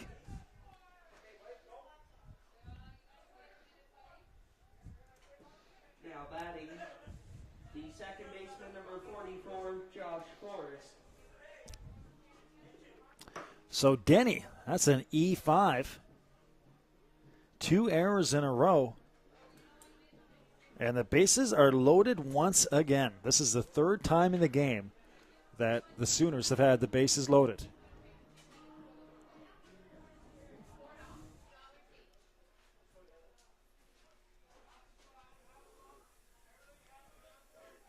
And Josh Forrest stands at the plate. McKinnon just outside for McKinnon. On the fastball, 1-0. Forrest grounded out to second. Scored, or singled, and then lined out to Pelham at third. Here's your 1-0. Inside, 2-0. So it's been a battle for Brandon McKinnon here since coming in to replace Mark Haverstock.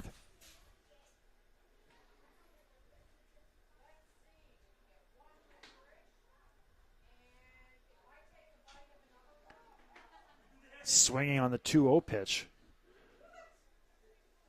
is Forrest, but comes over the top of it.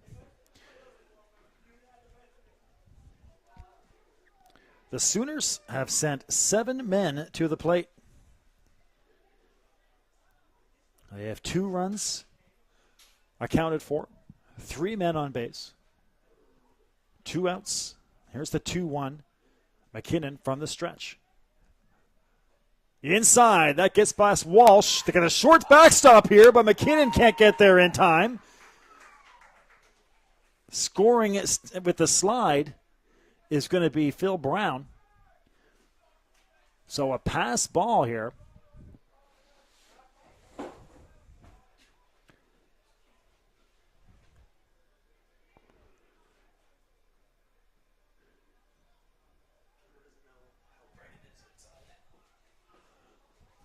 do you think?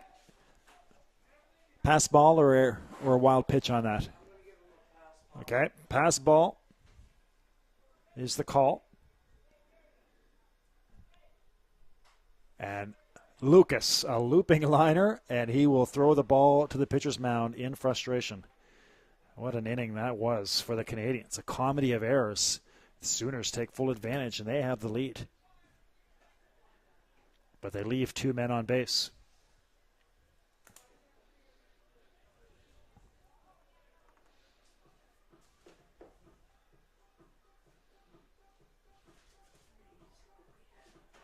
So Forrest lines out to Lucas. Phil Brown scores on the pass ball. Christie stranded at third. Denny stranded at second.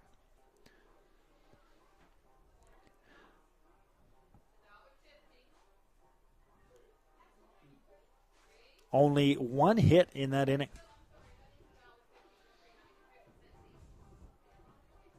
Sydney in their half of the 6th inning had 3 runs on 1 hit. There were 2 Halifax errors and left 3 runners on base. The score after 6 complete innings of play, the Sydney Sooners 5, Halifax Pelham Canadians 4. So how's that for a meltdown for the Canadians? 3 errors, 1 pass ball. They allow 3 runs on only 1 hit. The 2 RBI single by Phil Brown. And just like that, it is a 5-4 ball game as the Sooners finally break through and have that big inning that they've been hunting for so long. And the Canadians now will try to shake that off and get to work at the bat. All friends are watching the Nova Scotia Senior Baseball League on Bell Alliant Community One, your leader in local sports broadcasting in Atlantic Canada.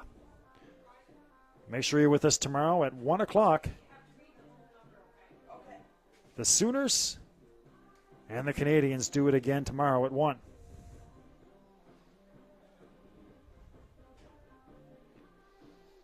Make sure you reach out to us on your Twitter and your email information. Leading off for Halifax, number 25, the third baseman, Josh Pelham. B. McLean Sports on Twitter. CommunityOneSports@gmail.com. I'll read your comments on the air. Unless you don't want me to, just make sure you mention it. Shout-outs, comments, feedback, opinions.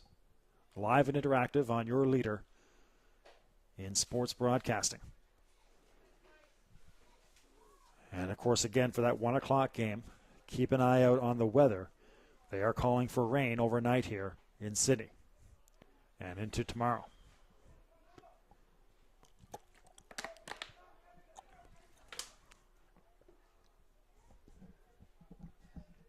So here's Pelham. Big Josh swings through the pitch high and outside. A tough night for Josh. He came in leading the league in batting average, over 500. Grounded out to shortstop, flew out to center. Lays off on that. Nice pitch by Doucette, comes right back to that pitch. This time, Pelham holds on. And this has been the storyline now after the initial trouble for Doucette. He has been cruising. That's going to find the hole up the middle as it sneaks past the second baseman, Forrest. Now batting the second baseman, number 15, Adam Lucas. Correction, number 7, the left fielder, Paul Davey. So a solid single for Pelham, and here's Paul Davey. Top of the 7th action. A great ball game.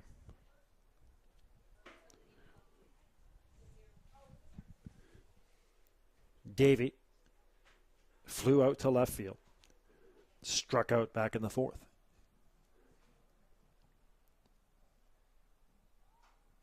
Coming back our way off the backstop. Pelham not too much of a threat to steal down there is Big Josh.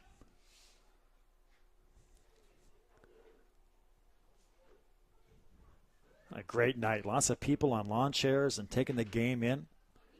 Got a great little licensed section, if you will, for friends who want to enjoy a beverage. The throw down to first, and getting back in safely was Pelham. That was close. Nice job by Matt Denny. But some kids over here and the fire grass playing rundown, just like old times at the ballpark.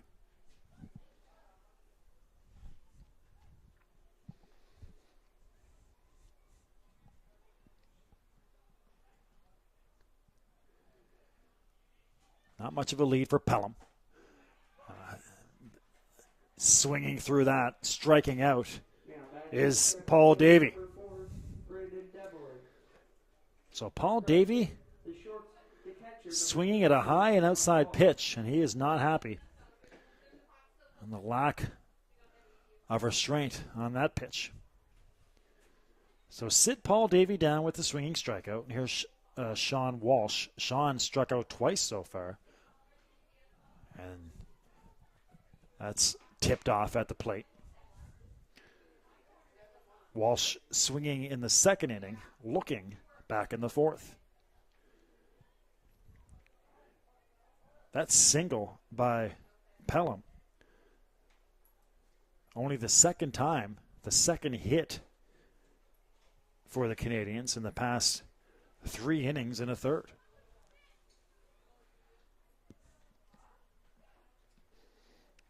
Doucette retired 6 in a row, then allowed a single but picked off Ryan Vino shortly thereafter.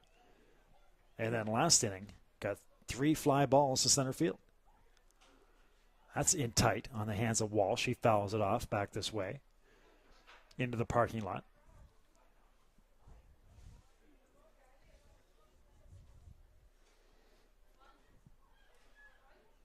Of course, the game got out to an awful start for Doucette, giving up the 2 home runs back-to-back.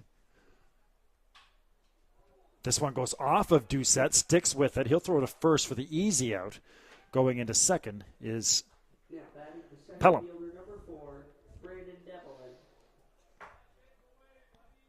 So Walsh out 1-3 for the second out. Move Josh Pelham to second base.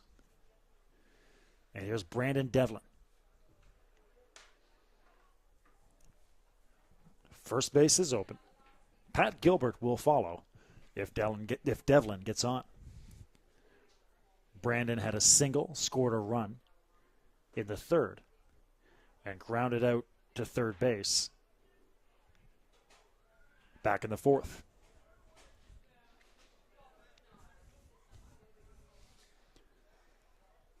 So Doucette 1 out away from getting out of this with the lead still intact. 1-0 for the Canadians, 2-0, then 2-1, 4-2 for the Canadians on a double that scored 2 runs. And then the 3-run inning for the Sooners in the bottom of the 6th to make it 5-4 is your box score. Haverstock is finished for the day, 5 1/3, 8 hits allowed, 3 walks, 2 runs allowed. Actually, end up giving 4 runs allowed. Will be 4 earned runs, I should say, for Haverstock. A tough day for Mark. And 3 strikeouts for Haverstock. So not one of Mark's best outings, but the Sooners did a great job early on of really making Mark throw a lot of pitches.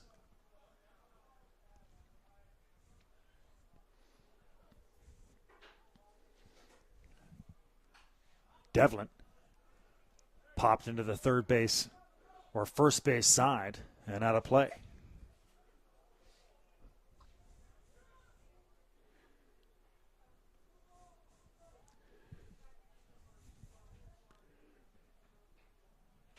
Runner at second, 2 outs, 5-4 ball game.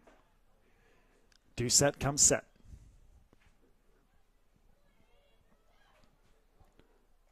Here's the pitch. High gas.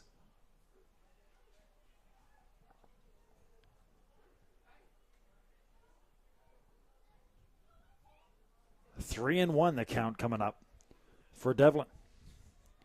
So first base is open. We'll see what Brandon does here. He's swinging. inside pitch. It would have been close to a strike. Brandon takes a hack and fouls it down the first base side. Out of play.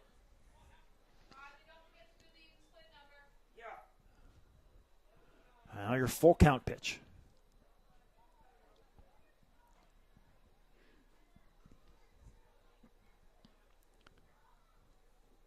Devlin steps out and adjusts the batting gloves.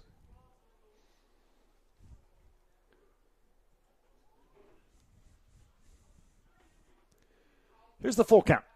Off the plate, outside, runners at second and first.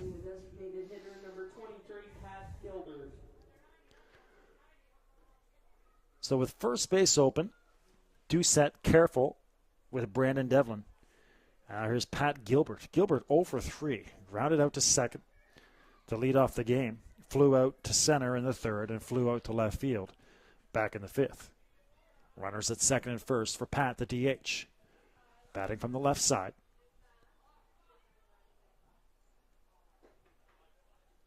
Outside and low for ball one.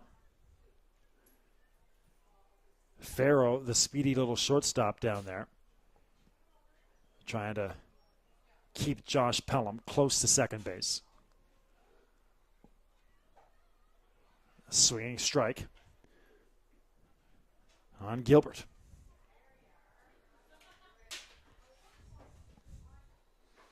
So 1-1. Second baseman Forrest playing way over to the first base side. Down to third base. Christie up. And he's got Gilbert by a couple steps to retire the Canadians here in the top of the seventh. So Gilbert goes 6-3 for the third out. And the Canadians will strand a runner. Halifax, the bare half of the seventh inning, had no runs on no hits. There were no Sydney errors and left one runner on base. The score after 6.5 innings of play, Sydney 5, Halifax 4. Ladies and gentlemen, so no hits, no errors, one left on base, no runs scored. We go to the bottom of the seventh. It's stretch time here in beautiful Sydney. So we'll come right back for you for the start of the bottom of the seventh inning. You're watching the NSSBL here on Bell Alliant Community 1.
Welcome back to Susan MacEachern, the bottom of the seventh inning. And the Sooners looking to get back to work. Coming off that successful inning in the sixth. Vino, tough hop again for Ryan. Sticks with it, and he will throw out Justin Brewer. Now batting the left fielder, number 32, Jordan Shepard. So Brewer goes 6-3. Here's Jordan Shepard. Shepard struck out in the fourth and lined out or popped out to the catcher last inning to start off that inning. That was a strange inning. Started off with a great defensive play by Walsh, but then just a comedy of errors for Halifax, trying to bunt his way on board here. And McKinnon, the high throw, doesn't get the tag down as the ball comes loose. It looked like Peveril did make the tag, but couldn't hold on to it. Now batting the shortstop, number 4, Chris Vera. Couldn't hold on to it there as Shepard when running through.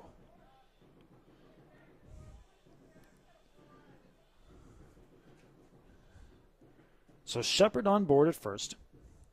Here's Chris Farrow. As mentioned, Farrow has been an outstanding offensive player. He's got 2 singles, scored a run, 2 stolen bases. Scored 2 runs, has Farrow. And played a great shortstop as well. So McKinnon again. Forrest goes. The throw down to second, and Forrest slides in safely. That throw from Walsh to the third base side. So Shepard a stolen base. Sooners have had good luck so far stealing or running on Walsh and the combination of Haverstock and McKinnon. Good success, I should say. No luck about it. Speedy is this Sooners team.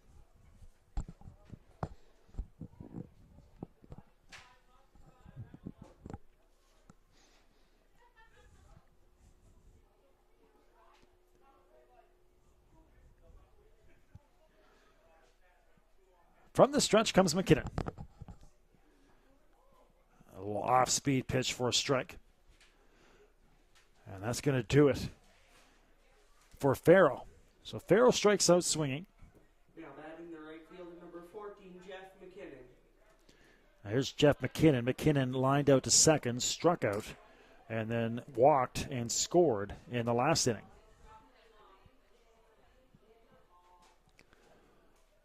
So runner still at second in the form of Forrest. Gas for strike 1. Bottom of the 7th, 2 outs. 5-4 for Sydney.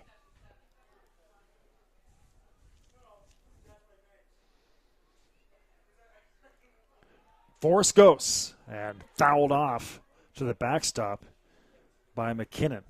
And that Forrest might have had that bag. He had a great jump.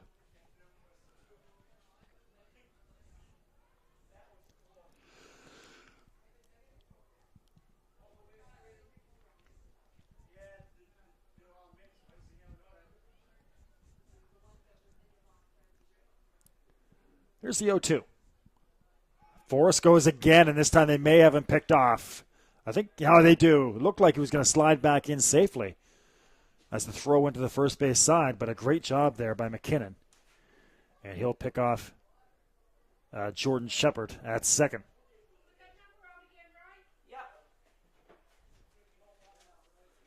Ladies and gentlemen, once again, the even split number is 5-7-2. 2-7-7. So 1 hit Once again, the winning ticket number is and a stolen base. 5-7-2. None left on base for the Sooners in the 7th. Please come to the canteen to claim your prize. We'll go to the 8th here with the Canadians now trailing by a run. Canadians at one time had a 3-run lead, 4-1. Ryan Vino, Josh Pelham, and Sean Peveril all due to come up. Sydney in their half of the 7th inning had no runs on no hits. There were no Kentville errors and left no runners on base. The score after 7 complete innings of play, Sydney 5, Kentville 4. So remember, we're back here tomorrow at 1 o'clock for the second game of this 2-game set. 1 o'clock start here in Sydney. There is weather in the forecast, though, so be prepared for possibly a rainout. But if there is baseball, we will be here.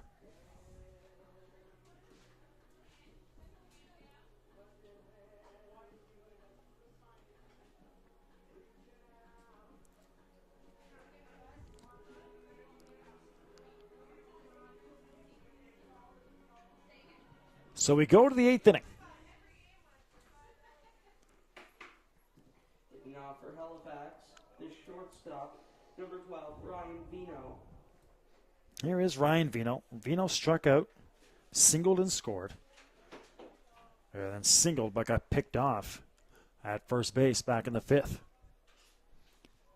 And out there for his 8th inning of work is Paul Doucette.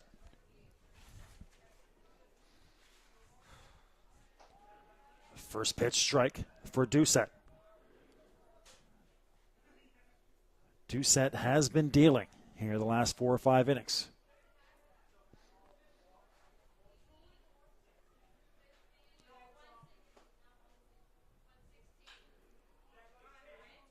Hit into center field on the chase over there.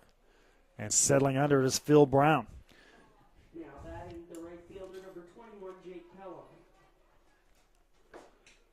So Phil Brown has been busy. That is his 6th putout of the game.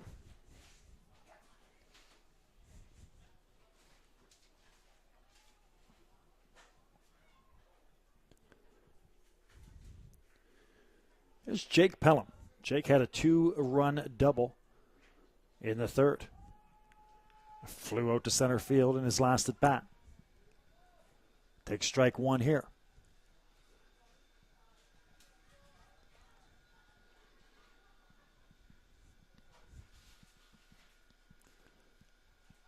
Ooh, Doucette into the right shoulder there of Pelham. That's a good place to take a pitch, that's for sure. So a hit by pitch here. Now batting for Halifax, here's Pelham. First baseman number 11, Sean Peverill. And to get that right in that meaty part of the top shoulder. So Pelham will take the free pass down to first, and here's Sean Peverill. Peverill's flown out twice to center field and started off the game scoring with a solo shot back in the 2nd. A bouncing ball down third base line that goes foul.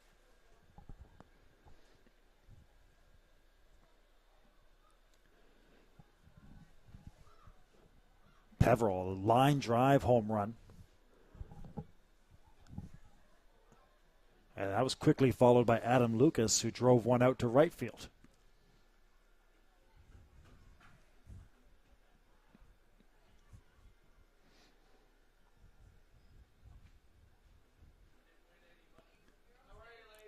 Here's the 0-1 pitch.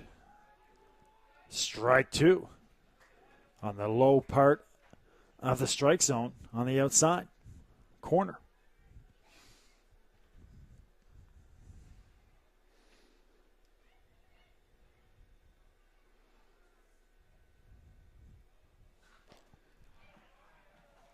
Peverill got a piece, but holding on to it is Denny. And that's strike 3 for Peverill. So Peverill strikes out.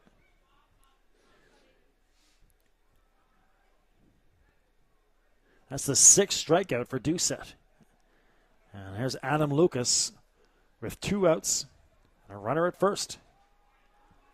And now Doucette really starting to deliver.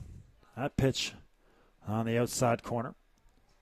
2 strikes away from getting out of this 8th inning with a 1-run lead. Pelham down at first. He got hit by the pitch a few moments ago. That's the inside, just missing Lucas's elbow for ball 1.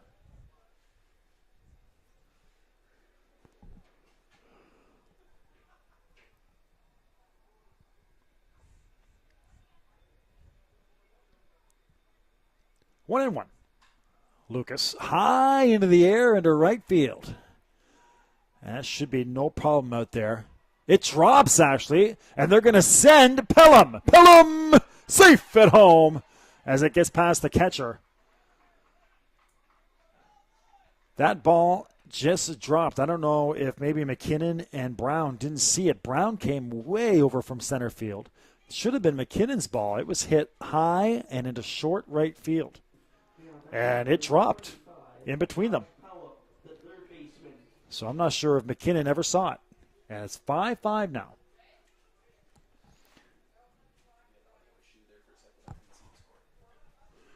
Great hustle by Pelham. And he scores to tie this thing up. And put Adam Lucas at second. So that's a tough way for Paul Doucette to lose this lead. He got Lucas to hit into what should have been an inning-ending out. But now Lucas stands at second. This game stands tied.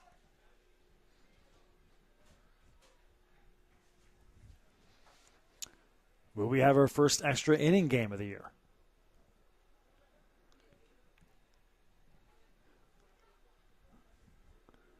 At the plate stands Pelham. Big Josh. Strike on the outside corner. Pelham singled and was stranded at second in his last at bat. 1 for 3 tonight is Josh. Keeping Lucas close down there at second. Fouled off the backstop as that pitch got in and tight on the hands.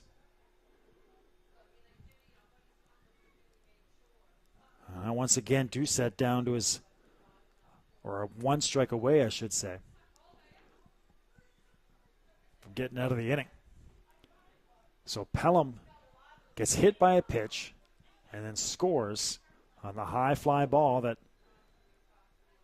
the outfield of the Sooners couldn't track down.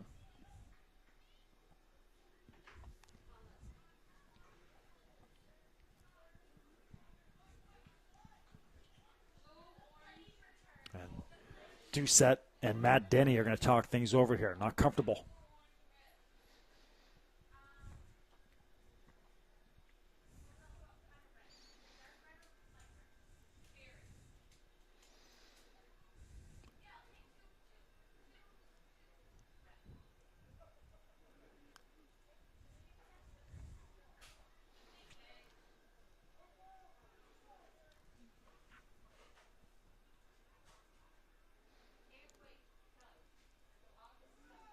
From the stretch comes Doucette. Pelham misses it. Throw down to first, and Pelham is out. So Pelham strikes out to end the inning. Doucette's 7th strikeout. But some damage done. A run comes across. No hits. 1 left on base. 1 run scores. Actually, they may have given Lucas a hit on that. We'll see what the official scoring is. But it is 5-5 regardless, as we'll go to the bottom of the 8th inning. Halifax in their half of the 8th inning had 1 run on 1 hit. That is a hit for Lucas. And left 1 runner on base. The score after 7.5 innings of play: Halifax 5, Sydney 5. So give Lucas a hit and an RBI.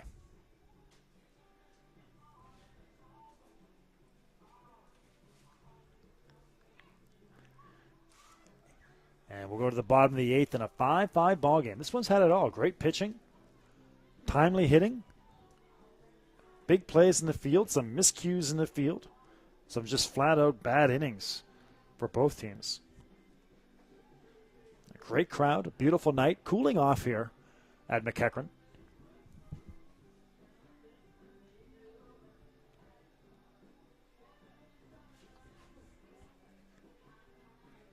McKinnon out there for his 3rd inning.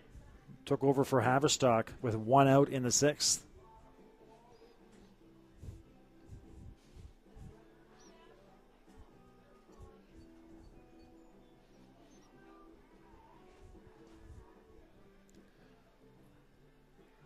Back here tomorrow at 1 o'clock, weather permitting.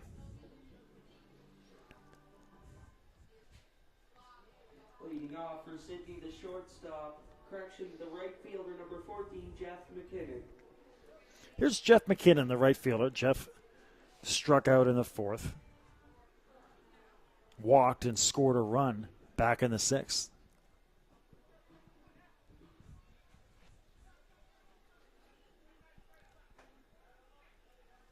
Jeff's 4th at bat. He's 0 for 2.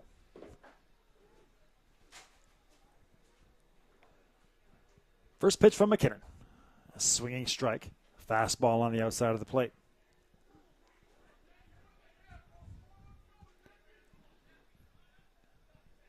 Back to the top of the order with Ken Long and Phil Brown after McKinnon. The 0-1 pitch from Brandon. High and outside.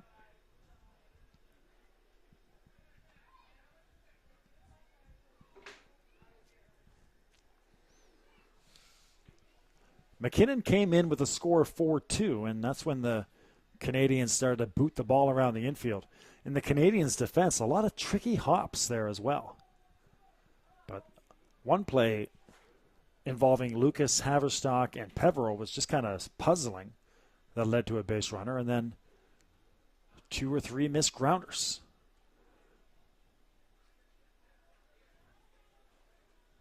There's a strike here on McKinnon.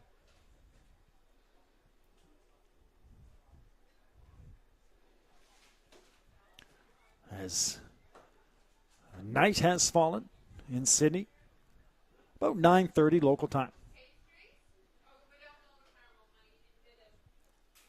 The 2-2. High and off the outside of the plate.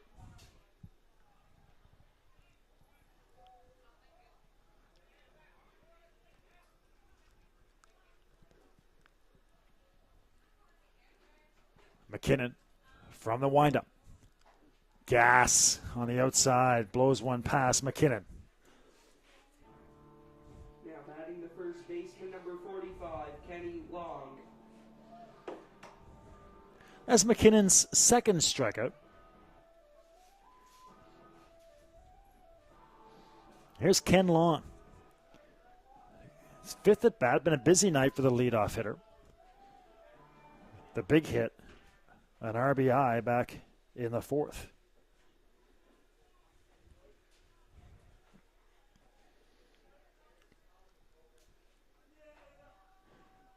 Kenny 2 for 4 tonight. So 2 for 4, RBI, and got a stolen base as well. Was picked off at first to round out the evening. Threatens to bunt, but comes over the top of it, and it just kind of sits in foul ground to the right-hand side of home plate.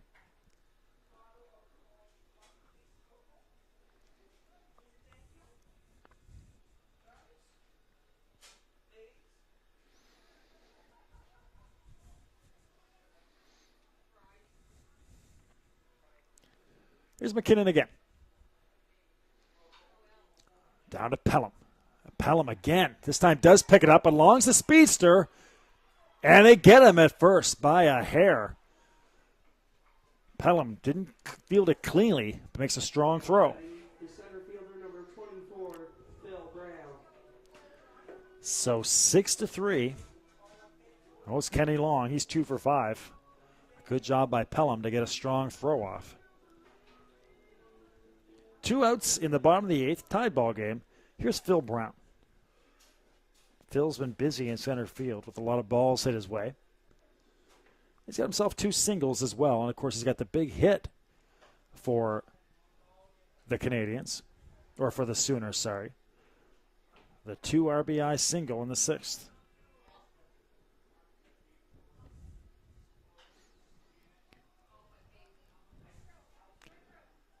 Fouls a couple off here.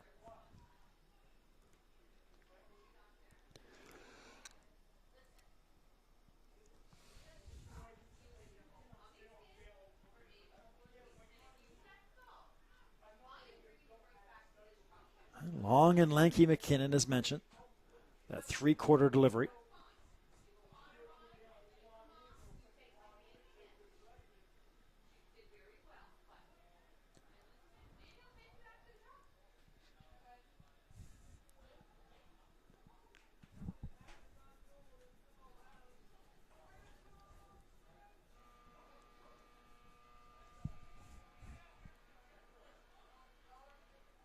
There's McKinnon.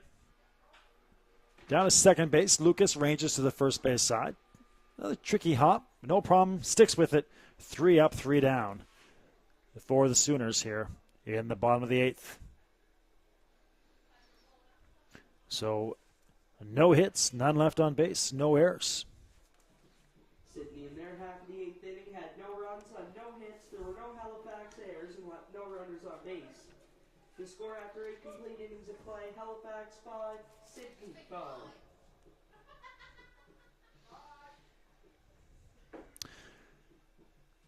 So McKinnon finally has a clean inning of work. Actually, McKinnon, that's his second 3 up, 3 down inning since that rough 6th inning. Again, that was A lot of that, too, was just some poor fielding by the Canadians. Davey, Walsh, Devlin all coming up for the Canadians in their top half of the ninth inning. We've played 8. We're tied at 5.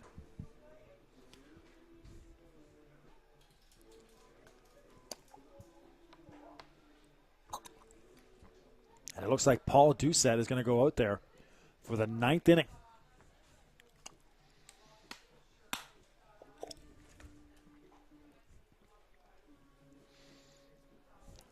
Since the early struggles for Doucette in the second and third inning, he's just tore right through the Canadians.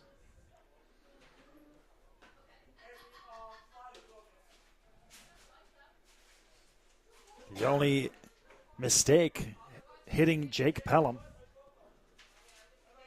last inning, and then Pelham coming around and scoring on a ball that was hit high in the air in right field that the outfielders couldn't find. Hitting number 29, Jared Timmons. That's Jared Timmons. Will hit pinch hit for Paul Davey. So Jared Timmons batting left here. Coming in for Paul Davey. Davey will call it a night with the 0 for 3. 2 strikeouts and a fly out to left field.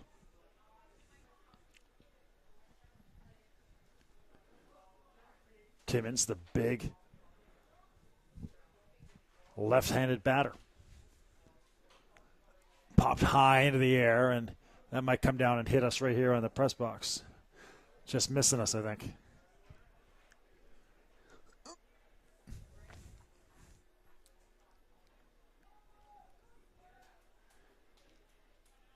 Two strikes on Timmons, trying to get things started for the Canadians. He will not. Doucette strikes him out. Batting the catcher, number 33, Sean Walsh.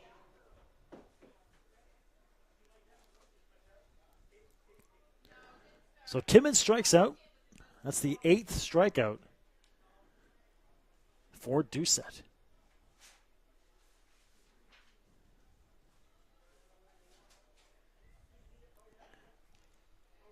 There's Sean Walsh. Walsh struck out twice. Grounded out back to the pitcher. So rough night so far for Sean. That's on the inside corner.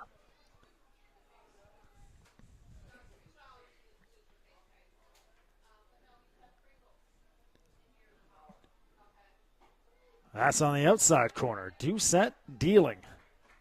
Inside, outside. Painting the black. They got himself a 1-2 count here on Walsh, the catcher. Devlin due to follow.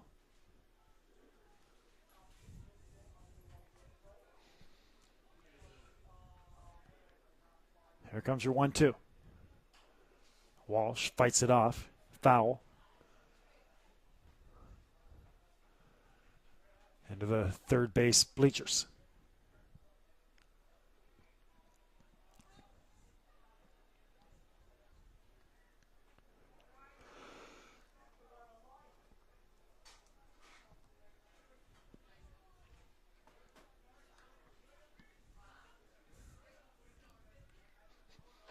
High and outside.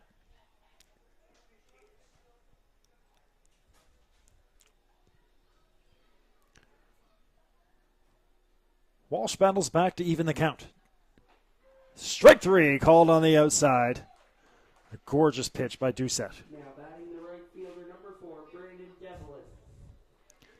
So Walsh strikes out looking. That's the 9th strikeout now for Doucette. Here's Brandon Devlin with 2 outs in the top of the 9th.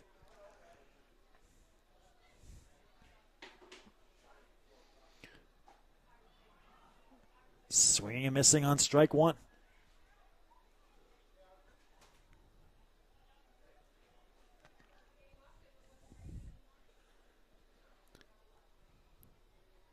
Doucette comes 2.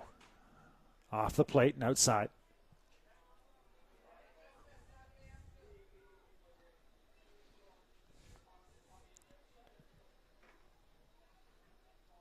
The 1-1.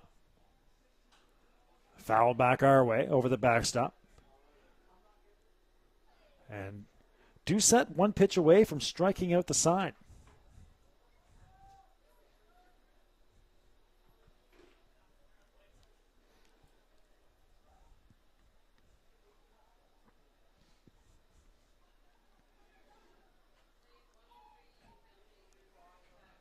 Low off the plate. Count even at 2.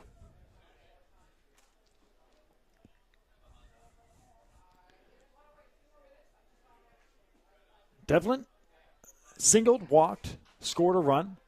Chopping ball, right to Doucette. Catches it chest high, throws to first base, and that'll do it for Devlin and the Canadians. They go 1-2-3 here at the top of the ninth inning. Had no runs on no hits. There were no Sydney errors and left no runners on base. The score after 8.5 innings of play, Halifax 5, Sydney 5. So no runs, no hits, none left on base. We'll go to the bottom of the ninth. A tied ball game. A doozy. From Susan MacEachern Memorial Park. Hope to do it again tomorrow for you. 1 o'clock is your first pitch time. They are calling for rain throughout the night and in the morning. So we'll see where we stand about 12 hours from now. Will we have our first extra innings game of the year? Just past 9:30 here in beautiful Sydney. Talk again about that drive on the way here from Halifax. One of the great drives in Atlantic Canada. We have the pleasure of making a lot of day trips in this business, and that is one of the more prettier ones you'll get. Route 4 from Port Hawkesbury here to Sydney.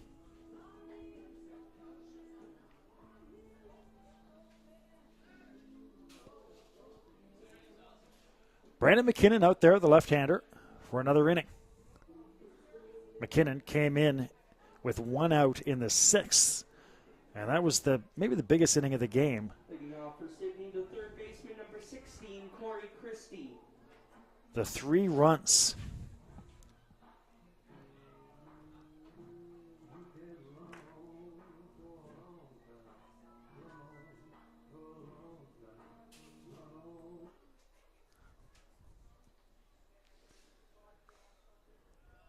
Here's Corey Christie. Been a quiet night for Corey. Quiet year so far for Corey, at least in the 2 games that we've had them. 0 for 3. Reached on an error. A high pop fly off the press box here. Fortunately, missing our camera. Could be a 1-camera shoot tomorrow.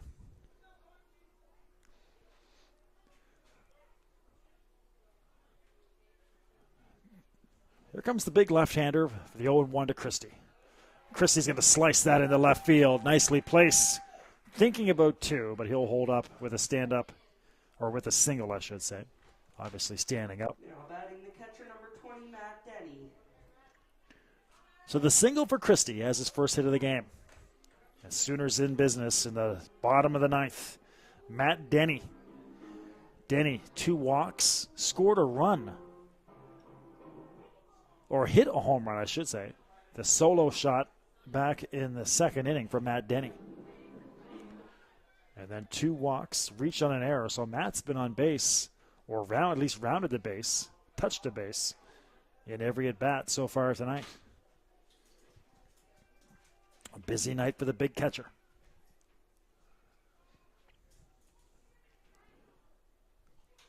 Matt's a friend of the show, frequently retweets us on the Twitter.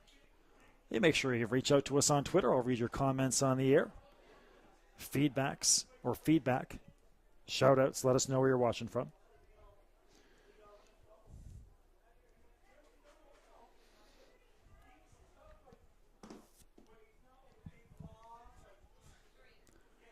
moderate lead down there for Christie at best. A strike on the inside corner. Matt Denny not agreeing.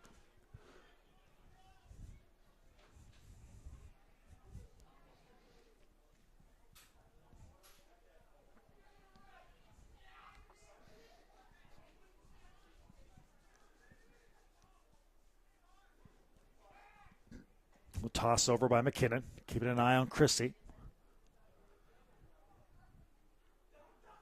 It's a big hole on the left side. Vino playing a little bit close to second base.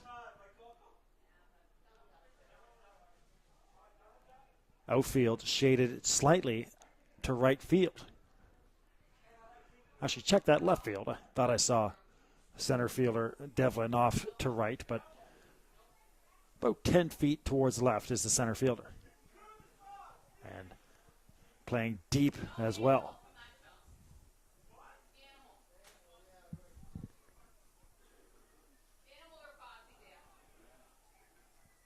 Denny strikes out on a pitch in the dirt. So Denny strikes out and can't advance the runner. Batting the second baseman, number 44, Josh Forrest. Well, that's the thing when you have your cleanup hitter, the number 4 hitter. Pretty tough to ask him to bunt and advance the runner. Let Matt Denny go to work, and he strikes out. The problem now is that Christie's still at first base with 1 out. Here's Josh Forrest. Josh 0 for 3 tonight.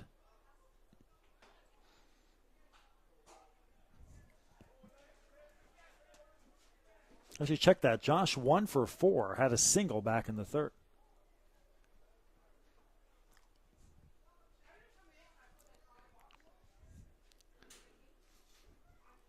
So Corey Christie down there at first.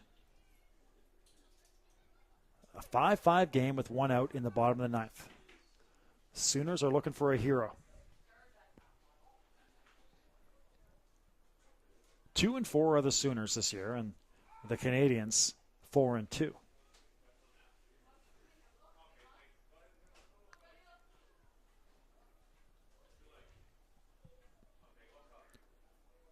Back at it tomorrow at 1 o'clock, weather permitting. Here comes McKinnon. Fouling it off to the backstop is Forrest.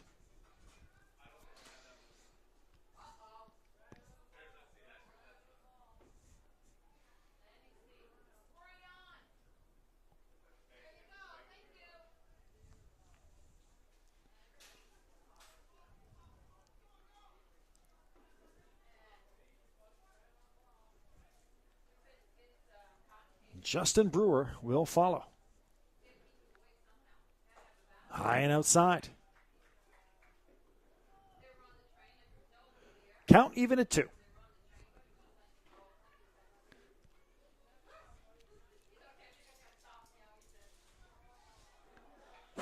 Brewer to follow. Shepard.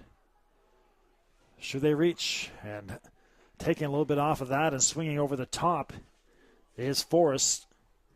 Now batting the designated hitter, number 29, Justin Brewer. That's Forrest striking out. 2 strikeouts in a row for McKinnon. Give him 4 since he came in. And now the Brewer, or the Sooners, down to their last out here in the 9th inning anyways. 5-5 game. Looking like extras, unless Justin Brewer can come up with a clutch hit to keep this thing going. 1 for 4 is Justin. Low and inside, and taking off to second base will be Christie. That gets under the backstop and out of play. So Christie will stay at second. And that could be huge. That makes it a single now. Christie at second, a solid knock into the outfield, and I'm sure they'll be sending Christie.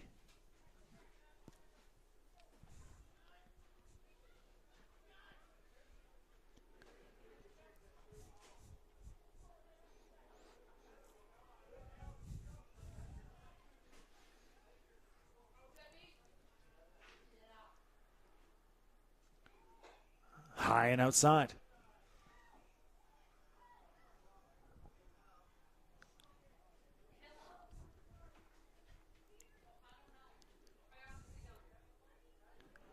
Jordan Shepard stands on the on-deck circle.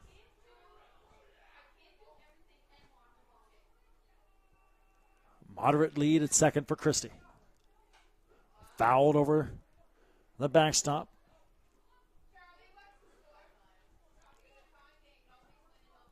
McKinnon, one pitch away from sending this to extras. One strike away, I should say. Here's Brewer with the 1-2 count. Fouled off again, just stays alive. McKinnon took a little bit off that. Had Brewer off balance, but he sticks with it.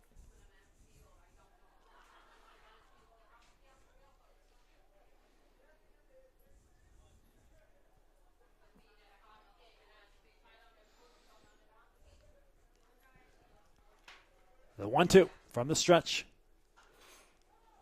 Bounced down the third base side and foul.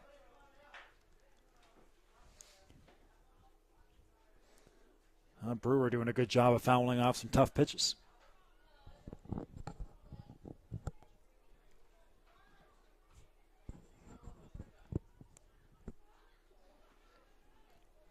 Let's do the 1-2 again. Strike three. McKinnon blows it past Brewer on the outside portion. And we are off to extra innings. All right, let's take a quick break. You're watching the NSSBL on Bell Alliance Community 1. We are off to extra innings here in Sydney.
All right, friends, welcome back to Susan MacEachern. We are in extra innings, our first extra innings game of the year on Bell Alliance Community 1. And Pat Gilbert right back to the top of the order for the Canadians. Gilbert, Vino, and Pelham are due. And Doucette out there for his 10th inning. And talk about a horse. Led off the game with Mark Haverstock talking about how he's got that horse reputation. Here's Doucette going into his 10th inning. That's into center field. Phil Brown dives and makes the catch. Been a busy night for Phil, and that might be his best play yet. A great play by Phil Brown in center field. Tracks that one down. That is his 8th putout of the game. By far his best.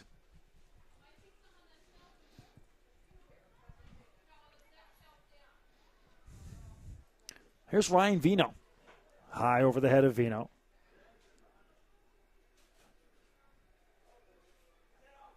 In the third inning, Ryan singled and came around to score a run on a 2 RBI double by Jake Pelham.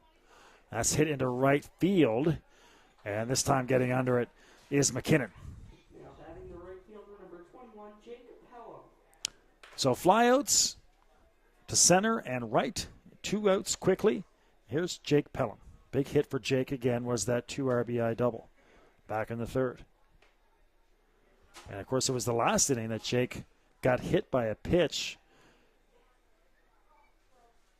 and then made his way, or the 7th inning, sorry. Oh, man, here, the 8th inning, yes, Pelham got hit by the pitch just when it looked like Doucette was going to get out of it. And then it was the high pop fly to right field that the outfielders couldn't find. And Pelham came all the way around from third to score on it. Or from first, sorry, to score on it. That tied the game. That's got us in extra innings. That pitch just outside.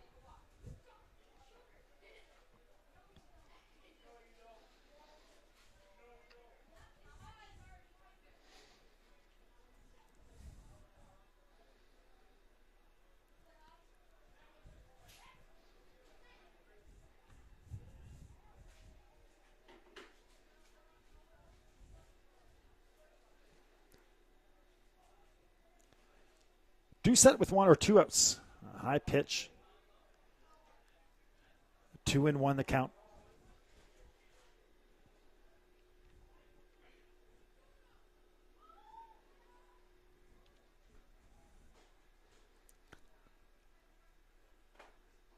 Strike 3, or strike 2, sorry.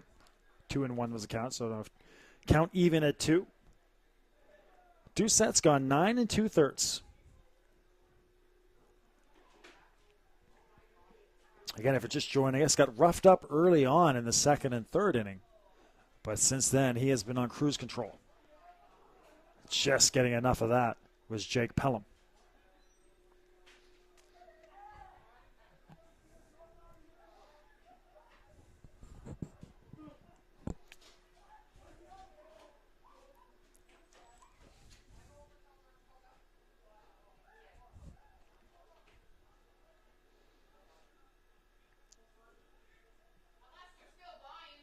Doucette comes set. Fouled off over the backstop. A lot of foul balls. So good. The good news for the Sooners, they had a lot of young kids at the game tonight running around chasing these foul balls.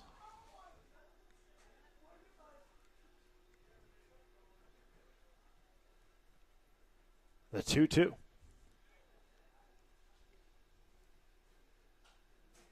Again fouled away. We did a game at Mainland Common a few weeks ago where it was freezing outside and there were no kids to be had. And there were a lot of foul balls, and all the Canadian bench players had to get out and track down baseballs. Let's do it again. A shot down the right field's line. That is fair. Chugging for second is Pelham, and he's safe at second, just beating the throw. And they may have had him, but it looked like Farrow couldn't hold on to the ball. Now batting the second baseman, number 15, correction, the first baseman, number 11, Sean Peverill. So Pelham's having himself a night. 2 doubles, 2 RBIs. Walked and scored a run in the 8th. He's at second now, representing the go-ahead run. Here's Sean Peverill. Popped high down the first base side, and getting over there and making the play is Matt Denny. Nicely done by Denny. Right in front of your camera. What a great shot that was. Nice play by Denny. The score after 9.5 innings of play, Halifax 5, Sydney 5.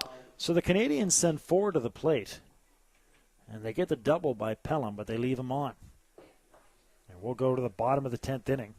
in a 5-5 ball game. And McKinnon is going to go back out there. Another one of these pitchers who had a rough start, didn't get much defensive help, and since then has just mowed down the Sooners.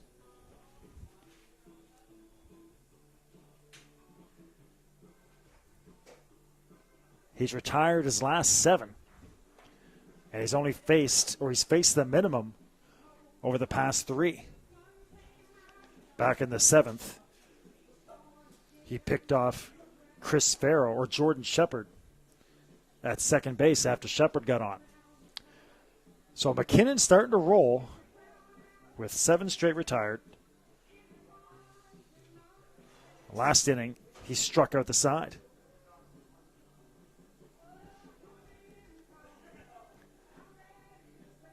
He struck out 5 of his last 9 hitters.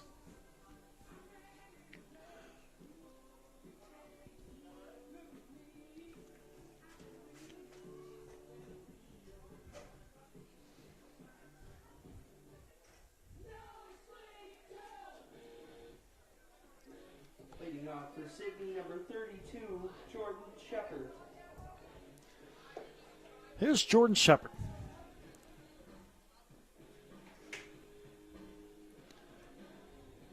Jordan, as mentioned, got picked off there after stealing second in the 7th. Picked off leaning the wrong way by McKinnon.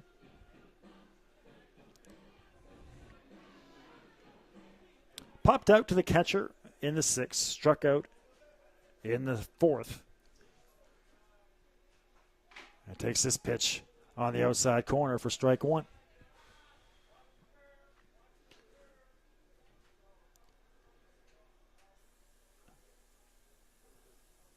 So 0-1. That pitch high. 1-1 the count.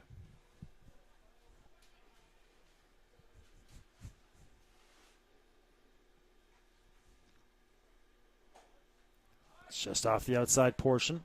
2-1.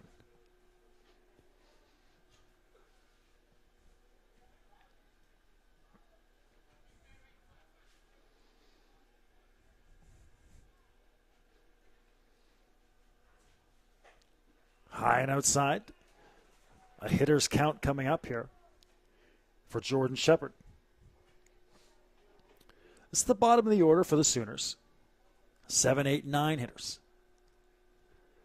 Chris Farrow and Jeff McKinnon to follow.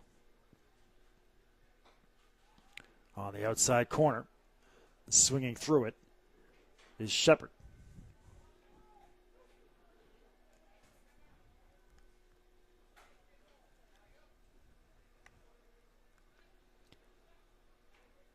The full count pitch. Low and inside, and the Sooners are on. A walk for Jordan Shepard. Now batting for Sydney, number 4, the shortstop, Chris Farrow. Chris Farrow, he's had a busy day. Struck out in his last at bat, but has 2 singles, 2 stolen bases, and he scored 2 runs. And we'll see what they do with McKinnon here. Coach Haverstock coming out to talk to him. Of course, Haverstock gave way to McKinnon back in the 6th.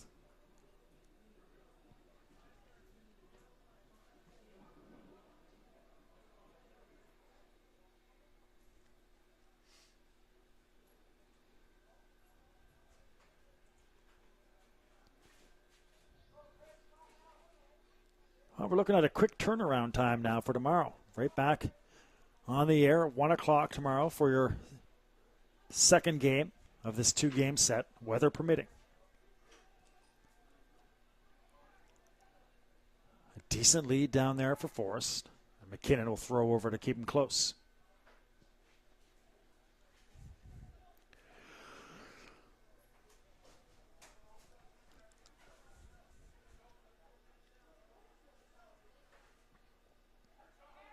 Over there again is McKinnon.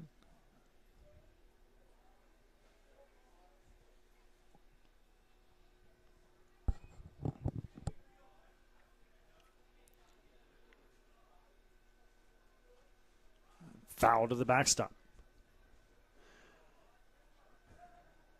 So Farrow shows bunt. We'll see if he gives himself up here to get Shepard into scoring territory.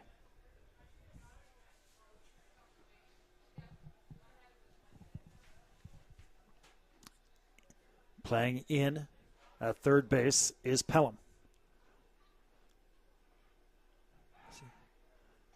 The throw over to first. Farrow squared around again. So it looks like he's going to try to get the sacrifice down.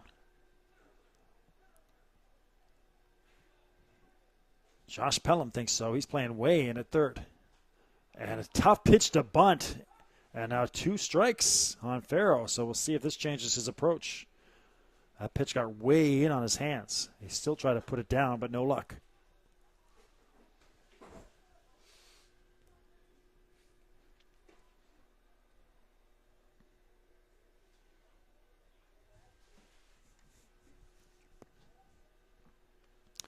The 0-2.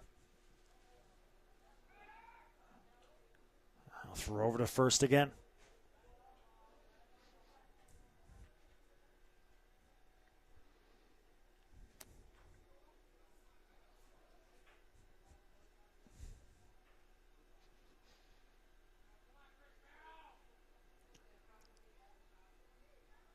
Oh, they're going to throw over again, so they're really working hard to keep Forrest, or Shepard, sorry, close.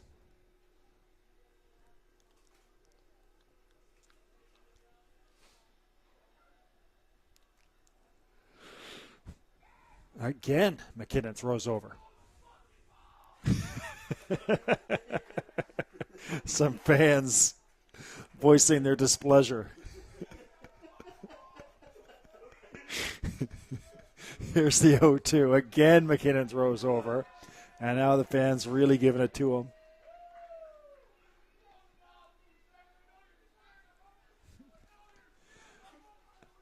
And what's going on here? The third base coach is going to come in and talk to the umpire.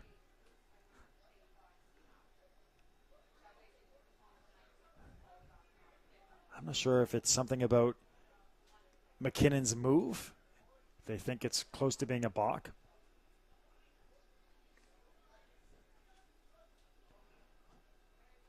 But discussion there at home plate. So this game has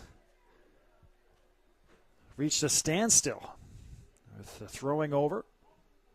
5 straight looks over there by McKinnon. Will he come to? It's an 0-2 count on Farrow. He comes, and swinging and missing is Farrow for strike 3. So Farrow can't get the bunt down and then strikes out. And that's the first out of the inning. And still at first base is Jordan Shepard.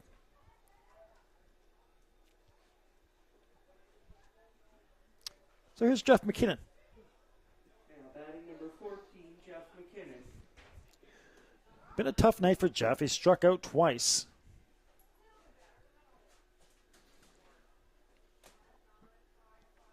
Lined out to second base. They throw over there again. Did walk and score a run back in that 6th inning, where things really came apart for Halifax.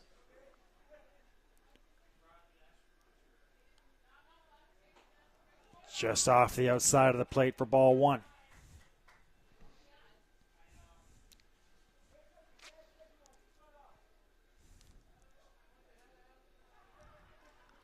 Bit of a bigger lead now by Shepard over there at first, and that's high and outside for ball 2. 2-0.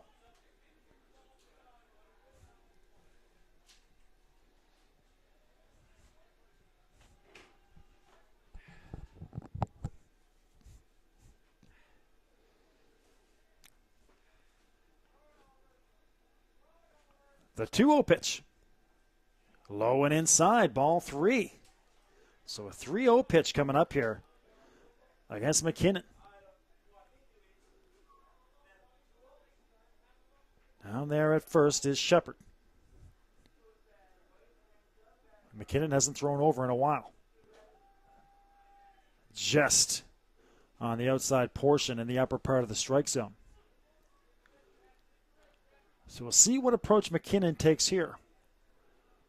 Looking to get a pitch to drive, or will he take? Here's your 3-1. High, and ball 4. Runners at second and first. Now batting number 45, Kenny Long. So move Chris Farrow to first, put Jeff McKinnon, or move Chris Farrow to second, put Jeff McKinnon at first. And here's Kenny Long. Back to the top of the order for the Sooners. Busy night for Kenny. He's got an RBI, a stolen base, a couple hits. In his last at bat, he grounded out to shortstop. So 1 out, the strikeout by Chris Farrow, sandwiched in between 2 walks. Gas right down the middle of the plate. Kenny Long taking all the way.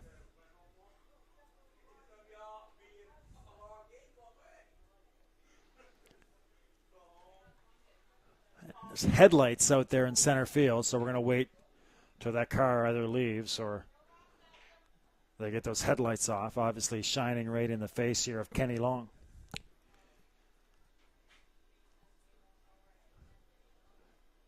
About 9:45 here, local time in Sydney. And there we go, lights are out. Game on.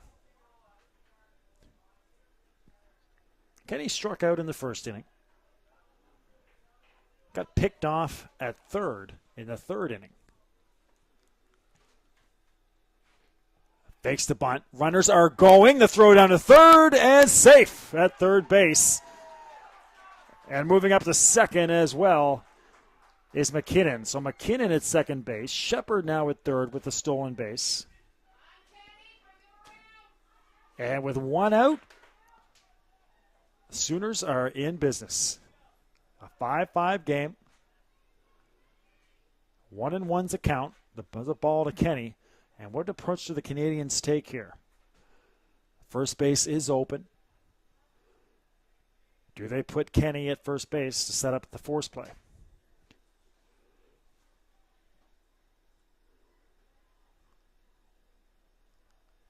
Obviously, the Sooners only need 1 run.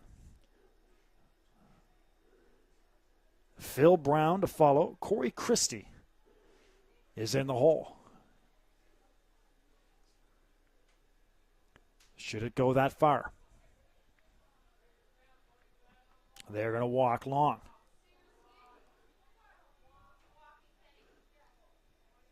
So they're going to give Kenny Long first base to load them up. Force plays now at every base.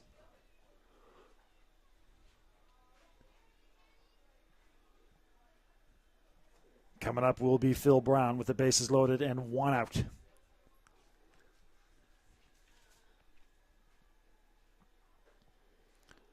Sooners looking to win their third in 4 games. Now batting the center fielder number 24, Phil Brown. Of course, they had the early season sweep on just a miserable weekend in Dartmouth. They had to go to Dartmouth to play 3 games at Beasley, and it was miserable. Just cold and wet and rainy, and the Sooners got swept out of town. But since then, they've steered the ship, and the Champs are on the verge of winning their 3rd and 4. Bases are loaded. Pitch inside to Phil Brown.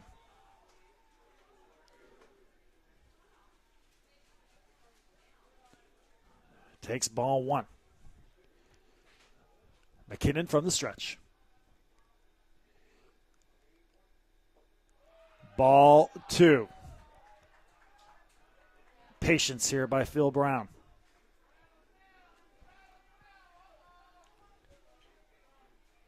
The 2-0.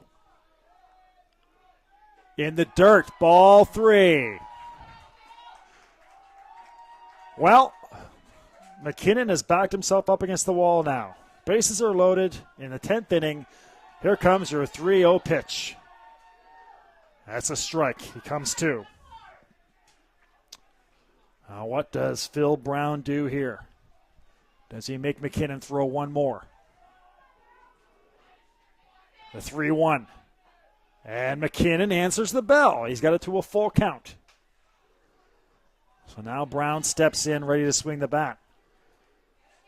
Count is full. Bases are loaded, 1 out. Here comes McKinnon. To short. Double play ball. Vino for 1. Lucas, can he turn it? He does! A double play ball for the Canadians, and they get out of it. Unbelievable. Taylor made 6-4-3, and we're going to the 11th inning.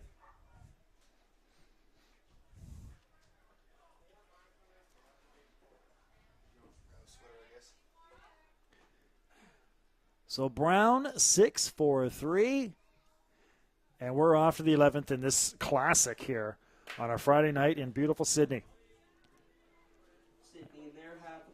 As it continues to drop off in temperature. 2 runners on base. The score after 10 complete innings of play, Halifax 5, Sydney 5. A drama here. That's Susan MacEachern. Vino. That was a quick turn by Lucas. It looked like that was going to be a tough one to turn. And, of course, the Canadians have been dealing with really tricky hops the entire game. And at one, of course, that 6th inning we've mentioned a couple times where they just completely fell off the wagon. Could not ground a ball or field a ground ball. There they serve up a beauty with the 6-4-3. And we're off to the 11th inning. All right, well, if you're out there, let us know you're watching. B. McLean Sports on Twitter, community1sports@gmail.com. We'd love to hear from you. Comments, feedback, make a prediction. I'll read your emails and tweets on the air. We're off to the 11th, and some devoted fans are off to the car. It's a chilly night here now. It's really cooled off as this one goes on. Well, back to it now. As Adam Lucas digs in here.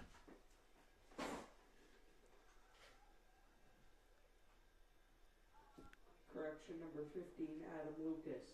Oh, here we got our tweet. This is great. Our first this is Amy Lucas. Thank you very much for Amy reaching out on Twitter. Glad you're with us.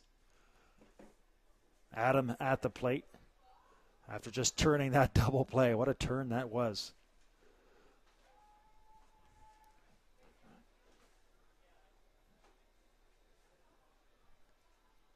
Strike. 5-5. 2 great ball games in a row now. The pitchers' duel in Kentville went about 2 hours and a half. And now the 5-5 game with so many ups and downs. That's a high pop fly. And Paul Doucette, lost in all this, is Paul Doucette out there for his 11th inning of work.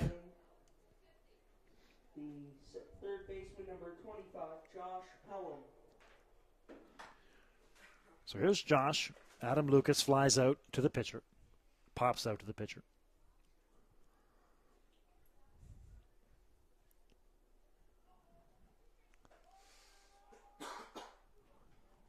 Josh Pelham takes strike 1. So thanks very much to Amy Lucas. Thanks for reaching out to us on Twitter. Glad you're enjoying the game. The 0-1. Just high and inside.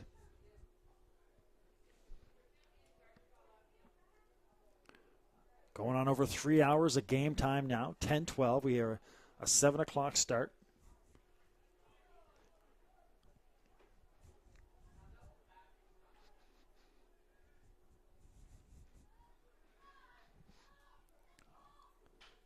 To shortstop. Softly hit. Getting in on it is Farrow, and nicely done by Farrow.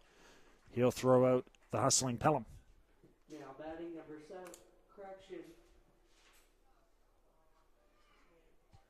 Jared Timmons. Here's Jared Timmons for his second at bat. Took over for Paul Davey in the 9th inning. Struck out there in the 9th. Now playing left field. Big left-handed bat. Off-speed pitch outside for Doucette.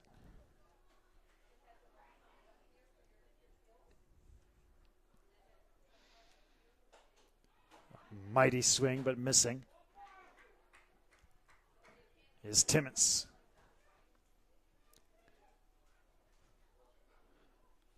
One and one. Finds the high inside corner.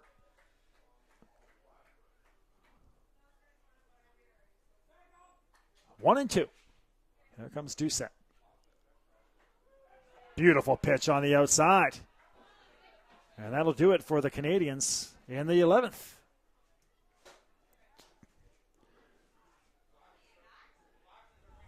So no hits, none left on base.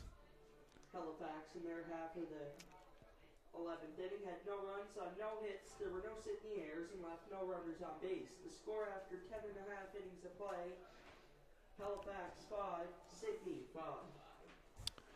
So we go to the 11th, or the bottom of the 11th. What a game for Paul Doucette. In a game full of storylines, he may be the biggest one. 11 innings, 10 strikeouts.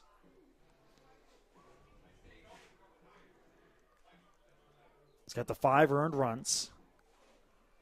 4 of them, though, were in the first 3 innings. So he's only given up 1 over 8.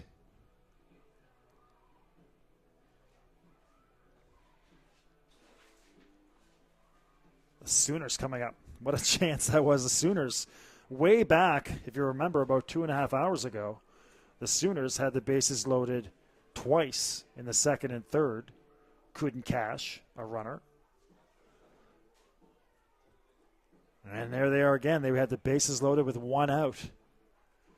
And that was a 3-0 count. Remember, that was a 3-0 count with the bases loaded. McKinnon threw 2 strikes in a row on Phil Brown, and then Brown grounded into a 6-4-3.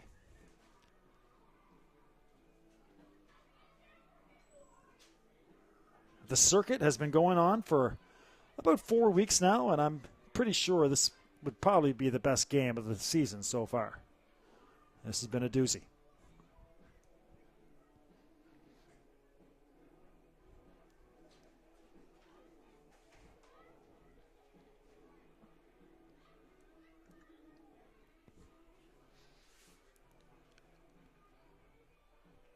New pitcher on the mound here for the Canadians.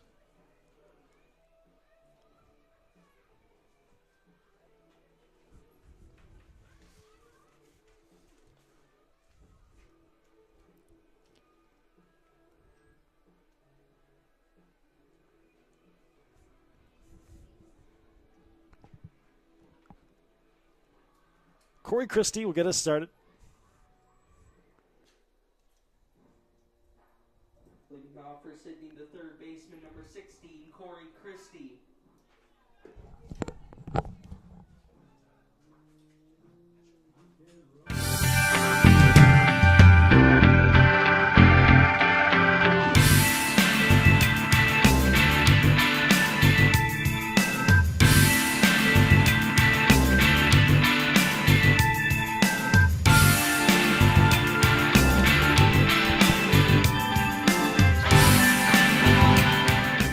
So there's your first pitch strike. This is Joey Cavadini on the mound for the Canadians. Left-handed pitcher. That's high into the air to shortstop. Vino settling under it, and he's got it. So Christie pops out to short. Now batting the catcher, number 20, Matt Denny. Here's Matt Denny. Way back in the second inning, he scored the first run on the solo shot. A no-doubter to left field.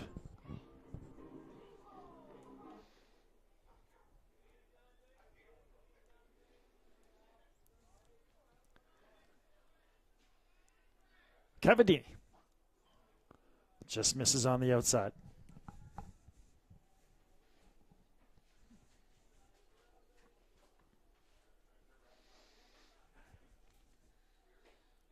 Low and inside for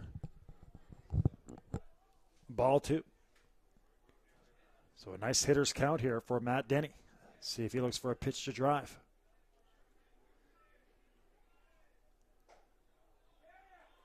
Three and oh. It's been a weird pitch tonight. At times, that's been called a strike, and at times a ball. 3-0. Inside, Denny, a 4-pitch walk. Put him at first base.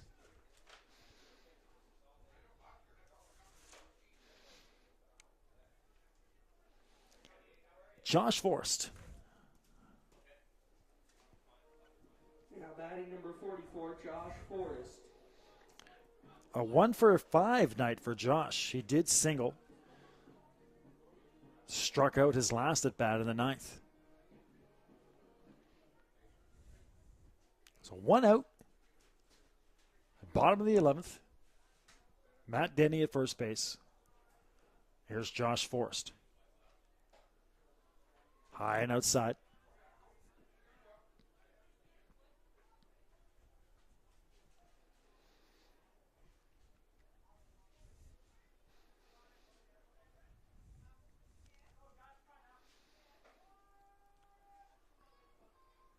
Strike called.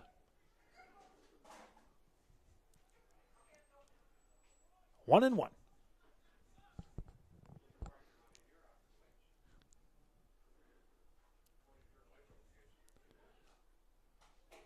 Fouled off the end of the bat and out of play.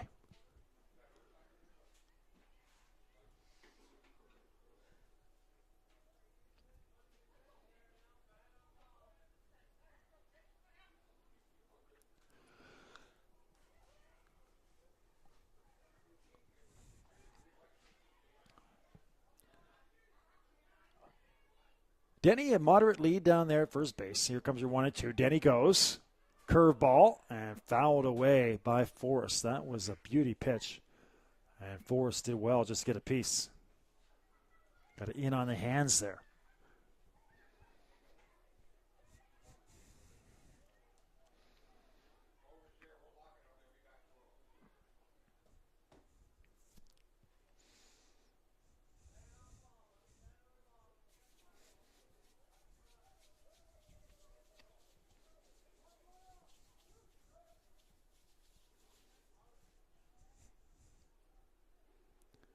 I'll do the 1-2 again. This time, Cavadini will throw over.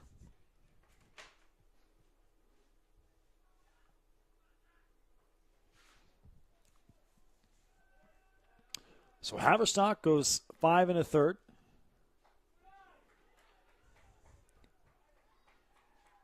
And then McKinnon goes 4 2/3.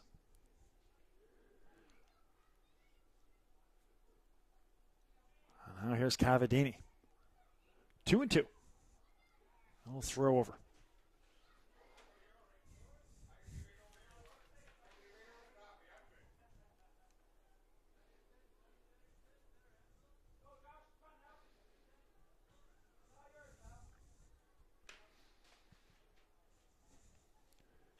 Into the dirt, and taking off for second is Matt Denny. So a full count pitch now coming up on Forrest, and Matt Denny into second base. So 1 out, Denny in scoring position. Once again, the Sooners are threatening, coming off that bases loaded situation in the 10th with a 3-0 count on Phil Brown that turned into a 6-4-3.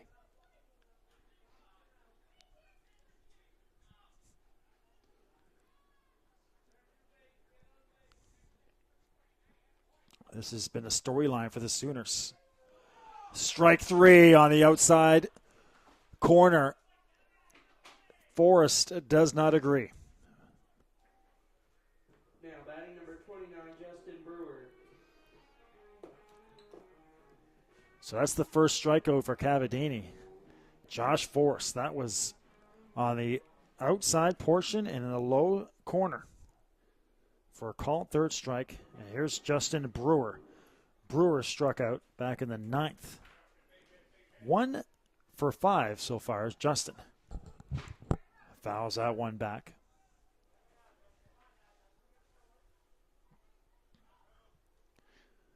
Oh, 1 pitch coming up here on Brewer.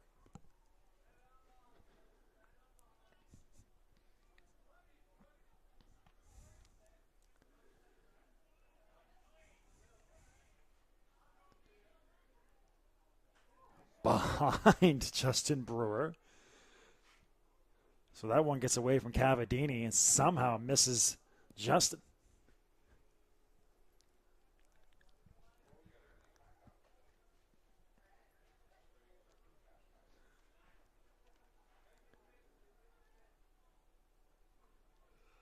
One and one.